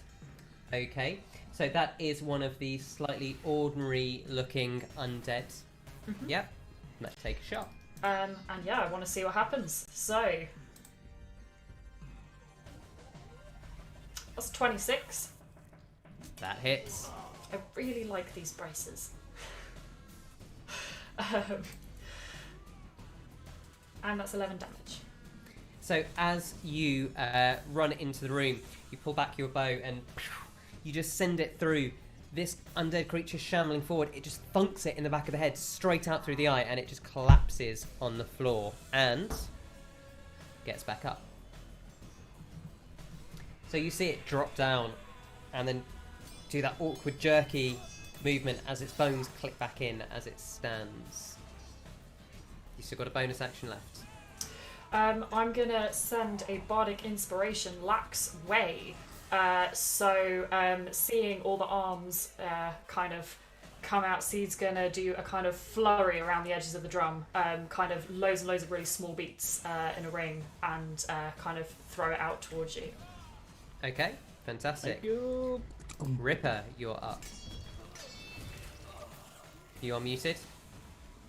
Just for special effects. I'm going to run 30 foot into the door. Okay. Gets you just into the door. For the sake of argument, I'm going to put you 1 square ahead. Yeah, that's fine. And then seeing that there's some horrible looking creatures that don't look like they are from this world, he is gonna... Well, I guess I could actually go and twirl my staff, couldn't I? And slam it into the ground like he did before, and use my channel divinity to turn the unholy. So they all need to make, good sir, a DC 15 wisdom save. Any fiend or undead that I can see or hear me.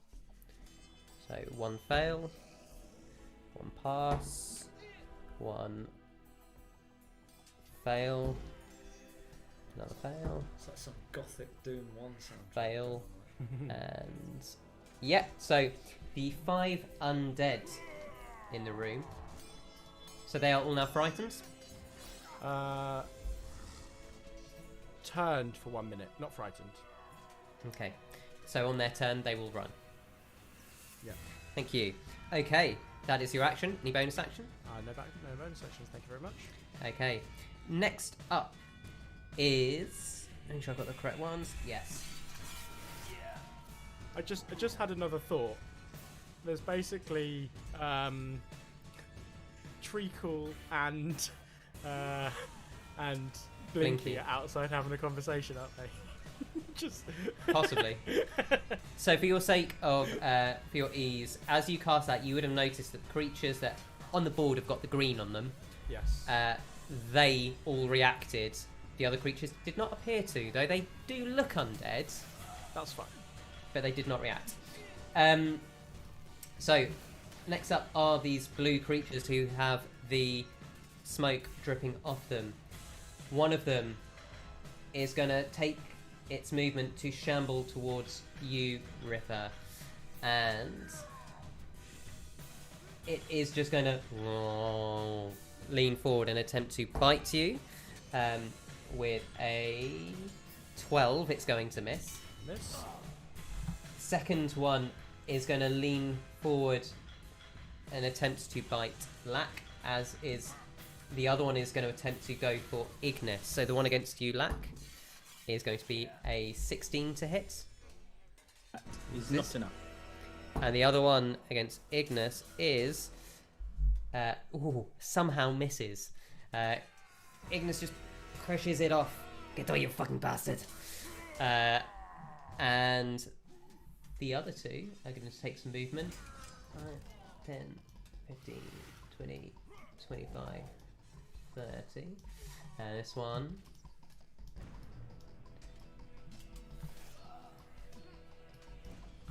There we go. Sixsmith, you are on deck. Essentially, you can use your movement 30 feet to get into the room.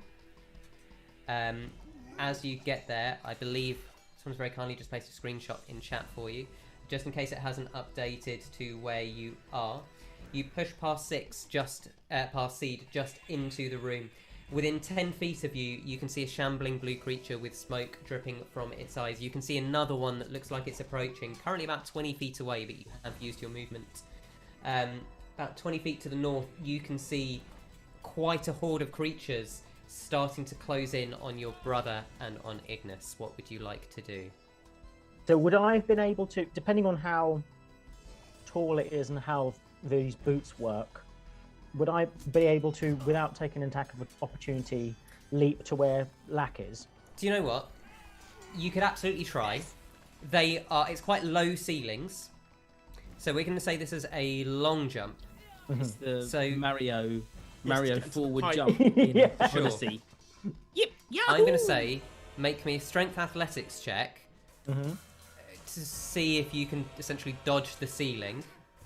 And we'll use This is the 10 first minutes. time I've used them as well. Hey, so let's I'm go like, for it. Great reason. With So I this- hit so I just hit an athletics check, should I? Yeah. Or, So as you do that jump, we'll take 10 feet of your movement, and that could land you with a run up another 20 feet, or 25 feet. So that's 1, 2, 3, 4. I'll take a shot there. That's such a mental image. Just him flying through the air through the door. What was your athletics check? 21. Easily enough. So that's enough for you to jump 20 feet into the room. You've got a fireplace about 10 feet away to your right where the wall is. You are now within 5 feet of the enemy that's got an arrow sticking out of it. You've moved away from the doorway, the one that was by Ripper, and you are closer to the ones that are starting to crowd in on Ignis and your brother. Okay. Well, I think it's only polite for me to try and finish off the one with the arrow through him, I guess. Okay. If I... Let me think. Yeah, so the boots... Whoa! Because I'm still using them for the first time. I try and style it out. Well, with a 21, that was cool. That was literally Bahoobly jumping onto... The landing was good, right? The opening was like, I'm not sure about this, but the landing was like... It was the power, the absolute superhero jump as he landed. Yeah, power slide into a spin, into a sword attack. Yes, exactly. Straight into a sword attack. Yeah, I love it. Are you using your scimitar and shield this fight? I'll use the scimitar and shield this fight, I think, yeah. That's an 18 to hit. That hits, roll damage. Lovely. If I was to hit this guy towards someone, could I hit him against someone else or a wall or inflict any additional damage, or how would it work? You could try and push him into a wall. It wouldn't necessarily do additional damage. Would pushing him do any advantage? Would it? Oh yeah, good question. There is a fireplace. The fireplace is just looking at the square size. The fire is 5 feet away, so 7 feet away. So you could push him into the fire. Oh yeah, thanks. Oh well, I did 8 points of damage. Yeah. And then that's with an additional 6 points of damage. Okay. And Nice. I do a pushing attack on him. So everyone else just sees Six jump forward out of nowhere, somehow just over Seed's shoulder, spin, slash up at this creature, and as it kind of spins round, just kicks it Sparta style straight into the fire, where it writhes in pain, and then just you don't see it anymore as it turns to ash in the smoke. Lovely. Okay, that is impressive, brother. Thank you, brother. I thought I'd be a little bit unsure. You know, I'm used to fighting out there, and I'm not fighting in a cave, but I'll take it. You did well. Okay, that's your action. Is there any bonus action you'd like to take? No, just I just might look at whoever shot the. I assume it was Seed that shot the arrow, but I was desperately trying to look at the foundry. Okay, yeah, thanks. Okay. I'll just give Seed like a that was your kill. You know, that was for you. Thank you for that. Okay, Octavius, you are up. Yeah. So, I run into the room and I cast fireballs so that I catch all of those enemies with it. So, where are you casting it? Okay, so it is what's the diameter again? Now we know that Johnny historically in our games doesn't care about collateral player damage, right? No, so I wonder if Bradley Octavius does care. Octavius does care. I believe it's a 20-foot radius. It is a 20-foot radius, so... Look at that, wizard, you see. I know those spells. Other classes, I'm like, it's not a wizard. It's called Wizards of the Coast, not Druids of the Coast. Let's move that. Yeah, that's about right. Okie day. That is almost everything else apart from the two to the south that are by Ripper caught in that fireball. Let's see how this goes. So if you start rolling damage, I will. I'm going to Danger start close, rolling dex. Octavius. Danger close. So one of the undead passes. Bye. What's your DC? It is a 16.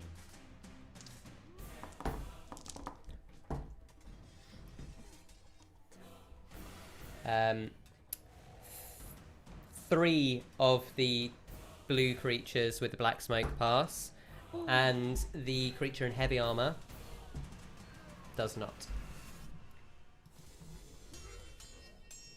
How are you doing on that damage roll? So it's 23 points of fire damage and half the save.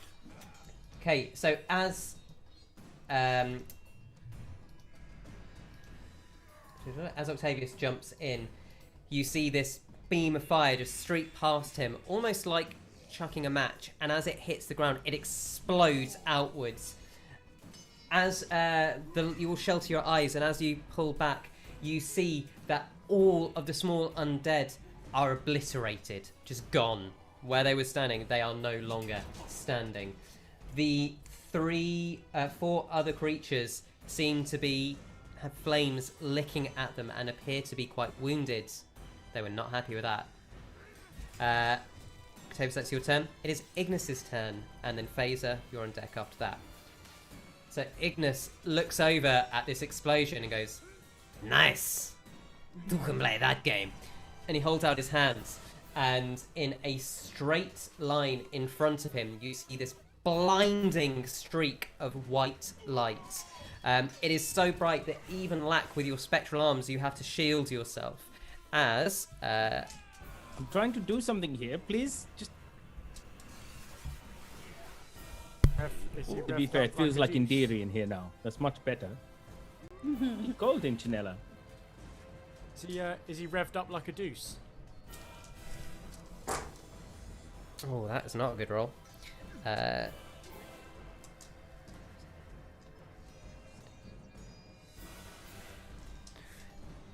As suddenly, ASMR mathematics. sorry, this stream of light just arcs out, and the creatures in front, two of them, just disintegrate instantly. You see the motes of black, just shimmering everywhere and bursting with light. There is this ash falling, both the ash of the fireball, but this is a slightly different ash. In fact, Ripper, you would have noticed as that light came out that this, in fact, Lack would have noticed as well. Lack, you recognise that kind of power, you just don't know what it is. Ripper, you sense some kind of divine energy as this light just lashes out and seems to just disintegrate two of the creatures. Faeza, you and Toots are up. Yeah, well, Faeza only has 25-foot movement, so she's not in the room, even if she goes straight out. But what I will do is use my bonus action to cast Branding Smite, which means the next time I hit a creature with a weapon, I can give Astral Radiance damage. So I'll prep that. I'm on my way! I'm coming, little legs. Toots, on the other hand, has got 40-foot movement. So if Toots can run in and get maybe just north of Octavius, so about 10 foot into the room, she's got 40 foot of movement. So I think that would be all right. And she's going to stay where she is and be ready to defend people, because with her reaction, if she needs to, she's within 5 foot of a lot of the party. So okay, and that's her. But I think that's all I can do at the moment. Okay, little legs. No, what can you do? What can you do? Next up was all the zombies, but they've all been disintegrated. So finally, it is the armored creature at the front that is going to. Ooh. No, it's not going to do that. It's going to lift up its greatsword and take 2 swipes towards Lack. It's cops. First one for... What was the plus? Oh, brilliant. Please have your attack bonuses. For those of you listening to the podcast, that heavy thud is Johnny rolling what can only be described as car-sized dice. I imagine. That is an ordinary D20. As long as it doesn't do car-sized damage. That was fine. 24 to hit on the first one. That'll hit, yeah. And a natural 20 on the second one. Ah! So. You're out and I'm out. First one does 8 plus... does 13 points of slashing damage. And can you make a con save? Well, I can try. 13, please. You succeed.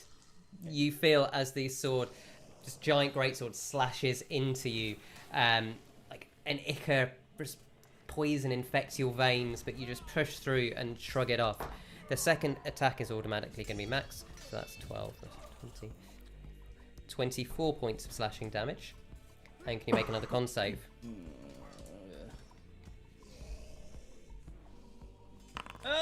19.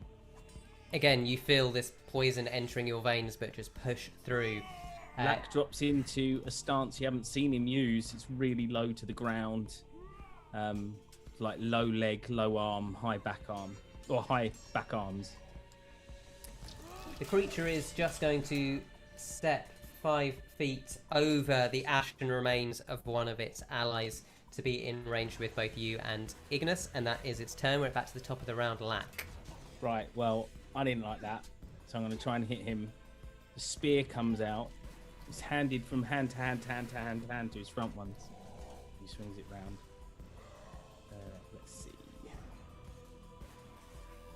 Okay, that's 25 to hit. That hits. Okay, and can he make a... Save this. Can he make a con save? DC 16, please. Nope. Okay. Oh, right, okay. Then I have to do this. Your enemies will not hesitate to hurt you, Lak. They won't hesitate to use your friends against you. Some of them may even be your friends. I know he looks scared. I know he looks weak. But he is not. Or if he is, he must learn not to be. When there is only a choice between cowardice and violence, I would advise violence. Now strike! And then that's what Lak's face comes back in, and he turns the spear around and juts the butt right into the throat of the creature. And he is stunned for a round. So as the spear comes around and stabs into the throat with the blunt end, you see, even though there is only the facsimile of life in this thing, coughs out this kind of black ichor onto the ground. And something seems to have happened. The butt of the spear touches it, and this radiant light runs through it, and it's stood there just vibrating strangely. And it almost looks to glitch for a second, but it doesn't. Anything else you would like to do, Lak? Yeah, well, that's one attack. I just did the damage. How much was that? 13 points of damage. But then I can attack twice a round. So I will follow up with the other end of the spear. But because he's stunned, I get advantage, right? You do, yes. For some reason, I'll do that again. Oh, you got I'm kidding! It's a natural 20 on the advantage. Go for it. Get in. Okay, so that is 14 automatic plus 14, 28 points of damage. That's what we call a ghetto crit. So as this voice thunders through your head and you strike, you bring the spear out and slice it straight through its sternum. You pull it out, and for a moment it looks like it's going to go down, and then its eyes just flicker back to black, and oil starts dripping out quicker, and out of the wound oil starts seeping out, and out of that oil it starts turning to smoke in front of you. Then I guess is it dead? Not quite. Then I shall open up my I get an extra attack. I've got 2 attacks and I get my extra attack. Yep, flurry of blows. So I'll hit with my Or are you just arms. going to use key point, or are you just going to do standard bonus action? Just going to do one. See if I can hit it. But it's with advantage, right? Yeah, it's stunned.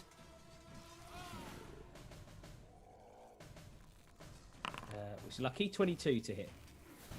Yeah, that hits. Roll damage. That will be 11 points of damage. Okay. And again, as you stab it, pull it out, the spear in one, turn around, bring the spear back up, and you just jam it down in the sternum, straight through where the armor meets. And you hear the spear scrape against the metal and then just come completely out of the breastplate, piercing it. You just drive it down. This creature just drops to its knees. And as you pull it out, it drops to the side. Dead. Revenge kill. I do that Neo shake. Like that. And I look at the one left in front of me. If that's your turn? Yeah. Yeah, it is. Not bad. Seeds, you're up. So I'm also going to look at the one in front of Lak. And that's where the arrow is going. Roll your attack.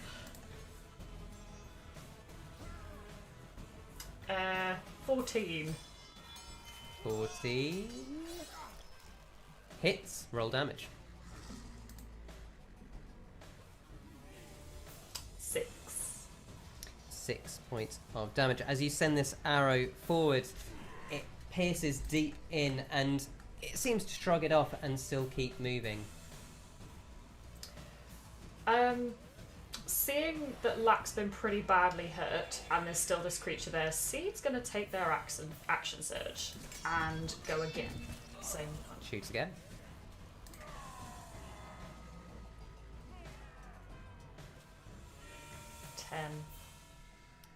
So as you fire the second one, it just scoots over as it lifts its arm to strike at Lack. It shoots under. Looks like it's almost going towards Ignis Rowan, who just flicks it away, and you just see your arrow arcanely redirected against the wall. No worries. So you'll have a bonus action. Sid, same team. I will use my bardic inspiration, which I will actually chuck to 6, seeing that he's starting to kind of move up towards what's going on. In kind of the spirit of the jump, there's a kind of flurry and then a bang off the drum sent out to 6. Lovely, thank you very much. Ripper, Thank you. You're up. Can I rotate like round this enemy so I sort of move 2 squares to my left so I'm in between the two of them? Absolutely, you can. Yes. Lovely. And then the one on the right, I'll take a swing at with the big stick. Which one's not silvered? That one. Dirty 20 to hit. That hits. Roll damage. Right, lovely. So it's only 6 points of damage, but I will expend a spell slot to cast Divine Smite on it. So that is going to be, so it's 6 points of damage plus, where are my Divine Smites? Plus 7 points of radiant damage Okay. on the one on the right. And then Okay. and then I'll use my second attack on the one on the left. Okay. It's only an 11. An 11 misses, I'm afraid. So as you smooth your stick around and smack it, expending your divinity, you feel Allura's wrath flowing through you into your staff, and it alights with radiant light. And as it connects with the jaw of the creature, its entire bottom half of its face, not just the lower jaw, but even up to the nose, just tears off, flying to the side, essentially just a skull on a stick, or the top half of a skull. The entire bottom half, just this black ichor, drops out and forms into smoke. It's barely standing. As you spin the staff to the one on your left, it just manages to dodge under. Cool. And then I'll use my bonus action to hit the one on the right again. Go for it. My polearm master. 19. That hits. You don't even need to roll damage for this one. As you bring it back as a bonus action, this bottom half of the skull dropping down, you just jam it straight up into where you know a brain should be. There is a soft squelchy thud, and then the staff appears out of the other end. As you pull it off, the creature drops down in front of you, gone. Perfect, cool, and that's the end of my turn. Thank you very much. It is now their turn. One is going to reach out and attempt to bite Lack. Checking that's what it's going to do. Yes.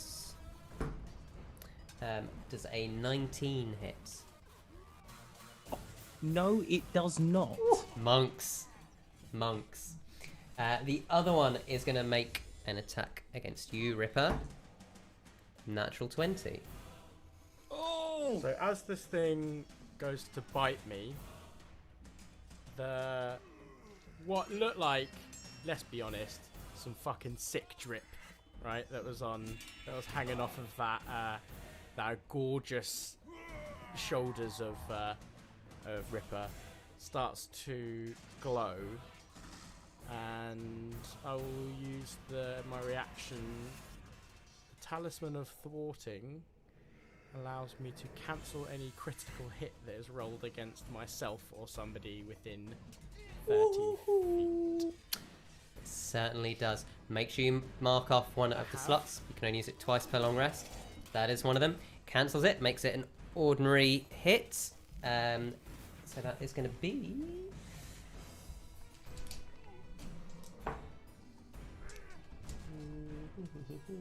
$10 points of piercing damage as the creature just reaches down and bites into your shoulder where you just put the stick through its colleague.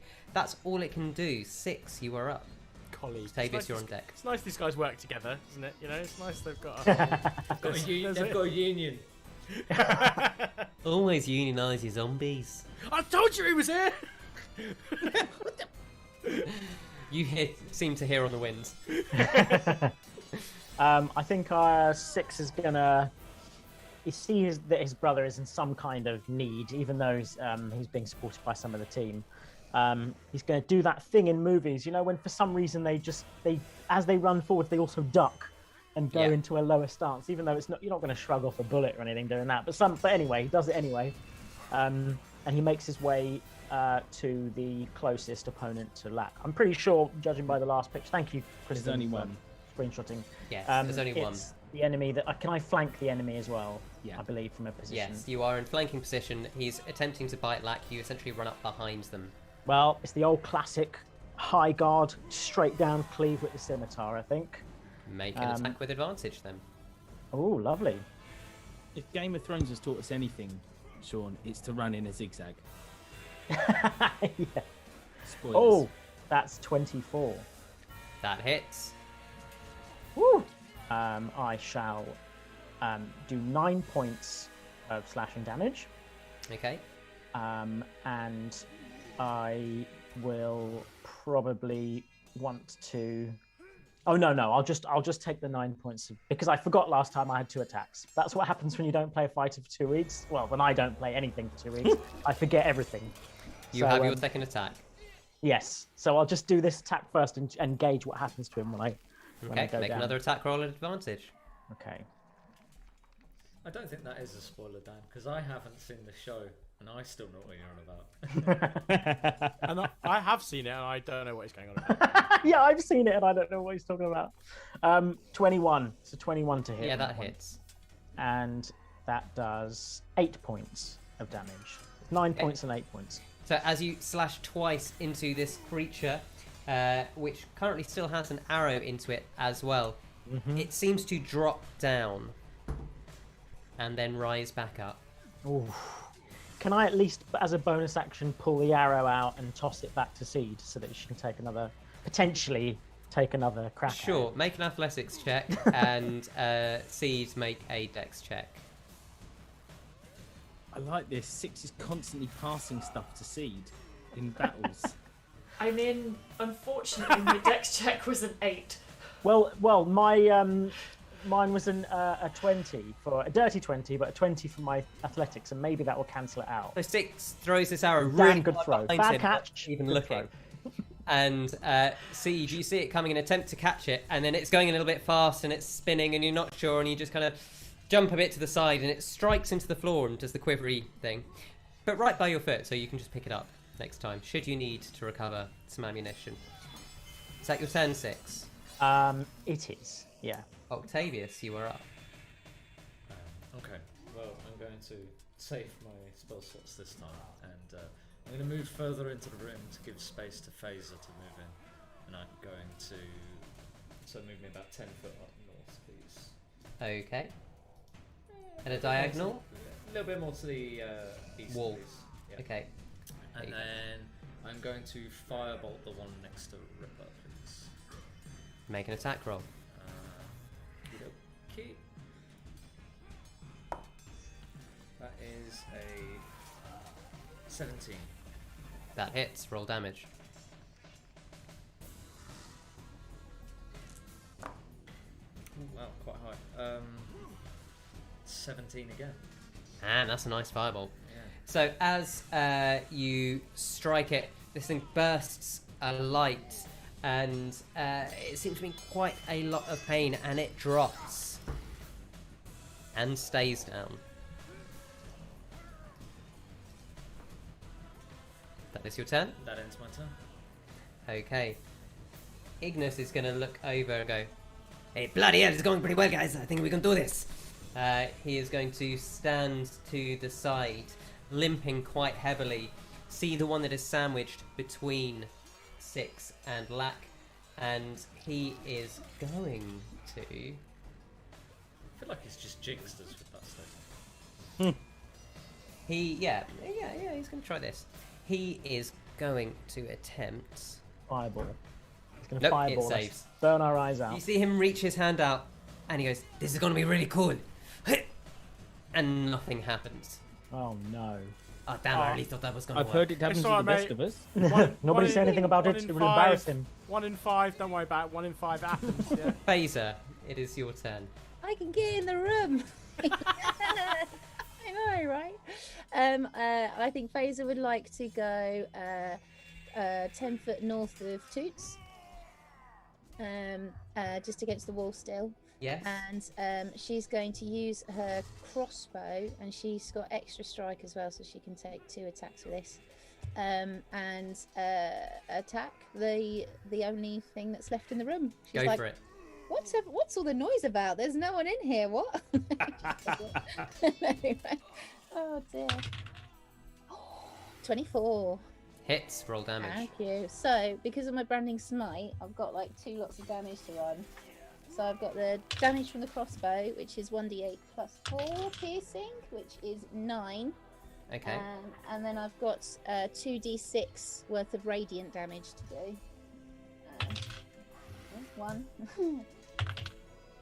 Which is a 3 radiant damage. Okay, so as you pull up and shoot this first shot running in, time seems to slow down, and this crossbow bolt just seems to take it in the side, coming kind of straight through the nose, but behind it through the jawline and out. And for a moment, it just turns to you, its eyes gushing black smoke, and then from behind them, they just explode in white light as the radiant damage takes effect, and the creature just explodes in a shower of sparks. The head gone, and its body just falling to the floor. Faeza saves the day! Thank you, Faeza. Great job. You're We welcome. would have been in so much trouble without you. And you are out of combat. Did you say Ignis, are you Ignis okay? was limping? Brother, are you okay? He's like, I'll be fine, and he's like binding himself up with and there's like a massive gash on his chest, sort of with black ichor coming out of it. I'm gonna go up to Lack and do the usual. I'm gonna fist bump all of his thingies. Yes! Oh, bruv, that was amazing. Yeah, I saw you when you like jumped in and you like punched him. When you broke his jaw, his literally the bottom half of his face came off. And while I'm fist bumping all of his thingies, I'll restore 15 hit points to him from lay hands. Well, that's lovely. Thank you very much. Oh, And That's what's it. everyone else doing? So you said that so Ignis is wounded, right? He kind of now sits down on his bed and goes, "Ah, bloody hell, I'm glad you guys showed up, but I'm not gonna lie, that one wasn't too bad, but it's been a rough few days. You don't even begin to know what I've been going through. I really need to sit down for a bit." We actually followed well- your trail here. It's quite impressive. "Oh, so you do know what I've been going through. It's bloody, like, I've never seen it before. It's ridiculous. Almost like encounters people would have had with me if they'd been with me, but I was on my own. I had to do it all alone. It was really tough." Yeah, good work, man. I'm glad we didn't have to fight that thing outside. It looked pretty crazy, man. The weird thing. Yeah, I'm gonna sit down now. And he just sits down, and you can see just like blood running down his legs and arms. I'll go over to him and just quietly say, so I know you're obviously a very powerful magic user, so maybe you're able to do this yourself, but do you need some help with, the blood and the wounds and things? Oh yeah, this isn't really my thing. I got to be honest, I am the greatest wizard in the world, but I don't really do the healing. That's more in Mara's thing. I think she's the only wizard who's ever figured out how to do it. Her and her little friends. Most wizards are, fire. Like your friend there. Yeah, he's good, Octavius, isn't it? I like that fireball. Really great fireball, my friend. Oh, thank you. Oh, all gone. But yes, Sid, if you wouldn't mind a little shit, don't tell us. Okay. And Sid's just going to very quietly just kind of reach out one hand and just very casually cure wounds. Just in that real sort of like, I'm just brushing a bit off your armour. Like, it's no thing. And just, and you visibly react. Yeah. Oh, yeah, that's it. That's good. Oh, thank you for that. And that's for 6 points of healing. Thank you. Ignis gets 6 points back. And you can see him standing up in quite torn robes. He goes, this is my favourite shirt. This is purple. And he just waves his hand and the shirt repairs itself. Bloody hell, I hate it when these things happen. Right, well, I'm glad you all made it. It's been a little bit of a while, I'm not gonna lie. I thought you'd be a lot quicker than this. How's things go back there? You get that book you needed? Yes, it turns out the person we needed from was killed, so it was bittersweet. Nice and easy. If you say so. But the main thing is you're here now, that's good. Luckily you know the greatest wizard in the world, so my reputation I'm sure helped you a lot there. I spent a lot of time building that thing up, 20 years hard work, let me tell you, so. It is intact. Make a deception check. And 6 gives Seed the eye, like I saw your performance, Seed. 6. Ignis just looks and goes, I guess I'm gonna have to burn some people's bloody eyeballs out again, eh? All the time. I mean that's the jaw. basically what we said to get in there. So, we know it's doable, right? Best threat in the world. So, you got this. It's time we go have a look. What did you bring the thing with you? Ignis, before this, what are these creatures? Why are they here? Oh, these things? No bloody idea. I tell you what though, they die real easy, yeah? They seemed familiar somehow. I can't place them. Well, I don't know your entire family. It's nothing to me. It's because we've seen all those things with the smoke in their eyes, like all the things that Amrala's all like trying to heal or whatever. Who's the fuck's Amrala? All these people you keep what's the throwing name at again? Imara, you mean? Oh, Inmara. That's the one, yeah. Wait, oh no. So possibly the people that she's been treating at her clinic have ended up like this. Oh, there's that smoky thing you're talking about, yeah? That's right, yes. That is a Do worry. you know, Octavius, do you not remember as we were leaving, there was that guy that looked like crystals? She said they explode when they get to this point. Like, is it terrorism? Who knows at that point? Is it just the virus? Crystals. Why is there always bloody crystals with magic? You never get like, oh, it's a candle, it's gone a bit wild. Or, oh, it's a fungal growth. It's always bloody crystals. It's not very interesting. I did hear of a story of a fungal growth. Yeah, I think Inmara can fix that right up you. Lots of cream, very quick. There was only the last of them, so there's not many. Right, I don't understand that. Oh, no. Oh, dear. Everybody loved it the first time, but they hated it the second time. Yeah. Yeah, I don't understand. It's not really happened in my place. So, I'm sure you all had many exciting adventures. I don't care. I want to go look at the door. You coming with me? So you'll get to travel on. Yeah, do you want to You don't need to have a little sit down? A short time of rest. No, we don't need to. We'll be fine. Honestly, I'm barely scratched. No, I think sitting down for a moment would be a clever thing to do. I think. Look, I think Ignis, that you are very strong and very good, but maybe we need to just check our kit and check we're all right. We did run in quite hurriedly. let me just say this: if you're gonna sit and rest every 5 minutes, creepy crawly's gonna come out of the walls and try and eat you in these places. We gotta keep it going. We don't want to stop it too much. Maybe if we can stop in a little bit, but I wouldn't recommend stopping just here. Oh, okay. It's up to you. Well, I mean, you have been here, so okay. Well, summer's away at least, yeah. Yeah, I mean, you can always protect us with one of those firebolts you did earlier on, or whatever it was you're trying to do. I don't really do fire very often. When you tried to do something that didn't happen. Yeah, that was a bit embarrassing actually. It's been a very stressful day. Sometimes if a wizard is put under too much pressure, it doesn't quite happen. But, I just relax and talk to myself. I'm sure it'll come right back. Lack, Ripper, you good to not have a rest? You took the brunt of this fight, along with Ignis, though. I'm all right. I mean, if we're going to rest in a little bit, I think I should be fine. Yeah, I'll be good. All right. Okay, day. We keep moving, I suppose. Brother, what do you think? You can see that, like, he's still a bit shaken, but he's not saying anything. He's just like wrapping up his wrappings. You know, Ignis, I think it's a very good idea for us to take a short rest here. I'm very glad you suggested it. I think it's the perfect thing. Everybody here would very much enjoy just a few moments to get themselves prepared. You're very wise, Ignis, for suggesting this. I give Octavius the eyes. And Six has already sat down and got ready to. Like looking at Lack, I give him the eyes. I cast. I didn't take it. I don't have any healing spells at the moment. Does anybody need a quick? Does anybody need some help? I've got the healing potion we were given by Thorn. Maybe someone could use that. Well, Six is sat. I think Six thinks he's sat. Basically, they're quite close to the entrance of the cave. You could even pop out and have a short rest. So here is a good chance to take a rest, he thinks, but in a place that's that's the safest that this dungeon or cave rather safest that this cave is going to get is here. So Six has already sat down to take a rest.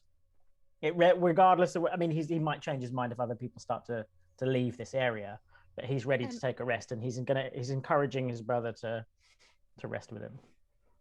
Sixsmith, this site was a site of a battle. It was a lot of noise made around here, and I think that it might be safer to find somewhere else to sit for a little bit.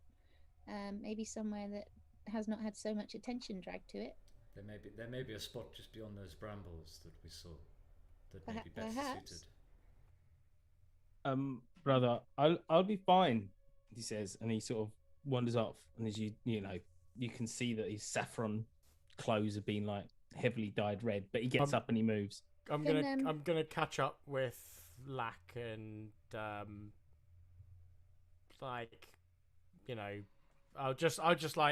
be like, you sure you're all right, brother? You sure you're all right? Put an arm on his shoulder and give him a cure wounds. Okay, yeah, Six. If his brother leaves, he's 14 additional healing on that. He sort of sighs and follows his brother out of the room. Lack looks at Ripper and just like nods. He nods. Yeah, you're all right, mate. And I give him like slap on the abs and carry on. Slap on the abs. Okay. So are you taking a short rest, or are you heading to we're moving. We're moving. Okay. So as you move back... Sorry, go, Ripper. While we're walking, can I just cast a divine sense on Ignis? You let me know what I see. Just checking the wording of that spell. I sort of know the location of a celestial fiend or undead within 60 feet that's not behind cover, if anything's been hallowed. Okay, so as you kind of tune in, channeling Aluria's magic, all seems quiet and peaceful around you. There's no sense of anything desecrated or hallowed or holy or unholy, except for the burning remains of the undead that you can still sense latently. Cool. All right, let's head to the door. Right. So Ignis is going to take you back down the 30-foot corridor, back to the entrance hallway where you'd seen that kind of smaller hole with the bramble roots sticking out. And he goes, right, there's a little bit of a tight squeeze in this one. I'll go first, you guys follow us. No, I've been here before. And he kind of scoots down and starts moving forward and goes, bloody spiders! Just wipes his hair, goes, You see him reappear and go, anybody got a spare hood? I'm pretty sure I've got one in the bag somewhere. Come, spare hood. Look. I love my hair too much. And then he goes back in. And... I know the feeling. He's saying this. He's like, yeah, I know the feeling, mate. Yep. It's good there, Ripper. It's good there. And as he starts kind of crawling through, is anyone following him? Yeah, I'll follow him. Okay. So as you've been in the kind of basalt building, you go down and it becomes a different type of rock. More soil kind of starting to appear over the rock as it's kind of just dull grey now rather than the black of the basalt. And you'll kind of find yourselves crawling almost down on hands and knees over roots. About 45 feet downwards, as best you can gauge it, you come into a small chamber, is probably the best description, with the roof not getting higher, but you suddenly see it drop below you. And he goes, right, careful around here, folks. We gotta get down this, okay? I don't know if any of you are good at getting down. I'm not too bad. See you soon. And he just jumps down the hole. Ripper, that's the kind of thing you might say. I think maybe I mean, you're starting to warm to him. No one's cast Fairy Fire yet, so I can't really get on down, you know? I'll send you down the hole when I jump down. Thank you, Are you just Octavius. No, I'm going to turn into an ant as I go, which can't take full damage because it's too small. Oh, really? I mean, D&D raw, but in real life it can't. D&D raw? Okay. I'm a leaf on the wind. Yeah. Oh, you're using Leaf on the Winds. No, what I mean, I have, he but I'm can, going to wait but till I can't. I'm going to wait till someone else has dropped down. I'm and going to told me wait. how I'm going deep to wait it on is. the ruling for ants before I. You land and turn back into Octavius. Octavius with 1 point carrying over as, yes, you thud down. Ants will take full damage. We've already got fucking Monk in the party. I'm not taking that bullshit. Monks are enough bullshit for any Should have party. turned into a bird, mate. Yeah, Or a spider and crawled down. I know, but I wanted to see if it'd work. So you fall about 80 feet. Oh. And at the end of the 80 feet, yeah, I mean, quite generous with that 1 point That is carry quite over. generous. Yeah. Yeah. It's a learning moment. And you thud back as Octavius. And you can just about make out the various candle and glowing light of people above you. That's the second time the wind's been knocked out of me this week. Oh God, just 80 feet's a long way down. I'll I climb. like the idea that like there's another ant there next to you as you're saying that. An actual ant that just can't, you know, the equivalent of like a hobo who's drinking the wine in like a movie. Who, like looks at his wine bottle. Sees an ant Yeah, land on its exactly. back and turn into Octavius. Yeah. Yeah. Ripper, make an athletics check for me, climbing. How is everyone else getting down? Oh, 25. Faeza's just going to have a look and see if there is some kind of route and try and investigate because she's got to get her antiques down. Roll So- an investigation check. With the 25, you manage to the hole's just about wide enough for with your, because you're a bit taller than everyone, you do that thing where people go down like their legs out and their hands in front of them and they're almost laddering themselves down very slowly. like a L thing. Yeah. With the back pushed up against it. Oh, no, like full flat out. You're walking down with okay. your hands and your tiptoes. You're the tallest of the party, so you can just about pull it off. Fair enough. Thank God you do those push-ups. I tell you, it's all that core strength, isn't it? Yeah, so those setups every day. Faeza got a dirty 20. Yeah, there's tons of routes and things. It's a fairly challenging climb down, but you could probably do it. Okay. My astral arms are still usable, so I'll like climb down with Oh my yeah. arms like a So Like your spider. Doc athletics check Doc then, Ock arms. obviously you can use your wisdom Wisdom at this point. instead. So That leaves Seed and 6. Oh, so Faeza, are you going Do I to need take to- the athletics? Yeah, I guess so. Do I need to do the same for Toots? Because she's got her claws, so she could make her way down. Yeah, it's still going to be an athletics check because it's Okay. clinging in. it's actually one more, so it's 22. Yeah, fine for you. You are slowed as Ripper is having to stretch out. to Come make a on, distance. Ripper. Man, I've rolled the highest out of all of these guys so far. Yeah, he did get the best. Yeah. He has got astral hands to the side, whereas Yeah, you are that doing is it on true. pure core strength. Yeah, That's that's even mabs, more mate. impressive. There's some abs. Ripper's flagpole. Yeah, you shouldn't have been doing pull-ups. You know, you don't actually have to do it that way, Ripper. That's just making it harder. Well, it's like slipping extra work out in your day, isn't it? You know. Fazer. 1001. Faeza got 11 and Toots got 17. So, Faeza, as you start trying to climb down this route, so you slip very quickly. Can you make a dex check for me? Dex saving throw, sorry. Dex saving throw. Right, bloody Nora. Oof, that should be okay. I got 17 dex. 17, you just catch onto another branch and you are hanging there for the moment. Toots is clawing their way down and getting close to you. Seed 6, what are you doing at the top? What I'll probably do is make sure that everyone else who's climbing basically has time to get clearance before I come down, because what I don't want to do is drop onto anyone's head. Okay, then I'll go next then. So 6 does the thing where you sort of leap off and you're using your hand and like 1 foot to slow you as you slide down.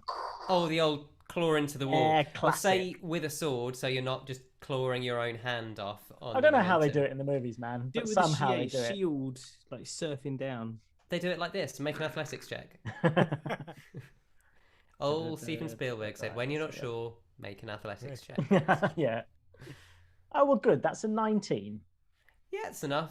You come down one-handed, essentially, just the sword carving a path through the soil. As Ripper drops to the bottom, Lack climbs to the bottom, and you find Octavius just sitting up. A few seconds later 6 slides past Faeza, who at this point has kind of climbed onto Toots' back, and Toots, looking over at 6, gets the idea, just digs 2 of her claws in and lets go with the bottom, and she also slides down the hole, leaving just Seed standing at the 6 top. goes, show off, just looking at Toots. Clever Toots. Yeah, Seed knows. Could she do like a little satisfied toot and a little like ruffle of all of her Toot. Her scales? 6 takes that as like a sort of challenge, you know, as a sort of equivalent of like screw you. Seed. Yeah, Seed knows athletics is not their strong point. So now that the way is clear, they're gonna try climbing down. Athletics check, please. Okay, 13. You start to climb down, and then a rock just slips out as one of the roots gives, and you start to fall. Make a dex save for me. Oh, wait, sorry, I just realised I've just made a check instead of a save. 2 seconds. Do you want me to take my first roll and just add the other bonus, actually? 11. So you reach out to catch and just miss it, and then just start free falling. You've got enough time for a reaction. What would you like to do? Okay. Everyone else, you can hear this as she drops. Everyone else has a reaction. That is it. I cast Gust to push her with 5 feet upwards force. I grab Lack and I point with the arms and I point at my cloak. All right. Pull it tight with the astral arms. We pull the parachute. Love it. I like that. So okay. she'll catch her and it will be tight on the thingy. Okay. Ripper and Lack make a strength check. Can I use wisdom? Yes, of course. You've got your arms out. Oh, I only got a 9. 20. Like still attached to my neck. Dirty 20. Yeah. Sorry, Ripper. I'm pulling too hard. So as Seed falls, they smash into the cloak. The gust just slowed them down enough that they didn't reach terminal velocity, are still going to take 7 points of bludgeoning damage as the cloak catches them, but then they still hit the soil a little winded underneath. Faeza's gonna cross over to Seed and check she's all right, and then cast Cure Wounds. I have to do 1d8 plus 3. Okay, thank you very much. Yeah, As 6 goes, should have taken that rest when we had the chance, huh? And then Well, he, we could take the rest now, or at least in a bit. It'd be fine. And as you say that, you realise you are at the bottom of the shaft. There's maybe 10 feet towards another cabin, and you can all hear very loudly.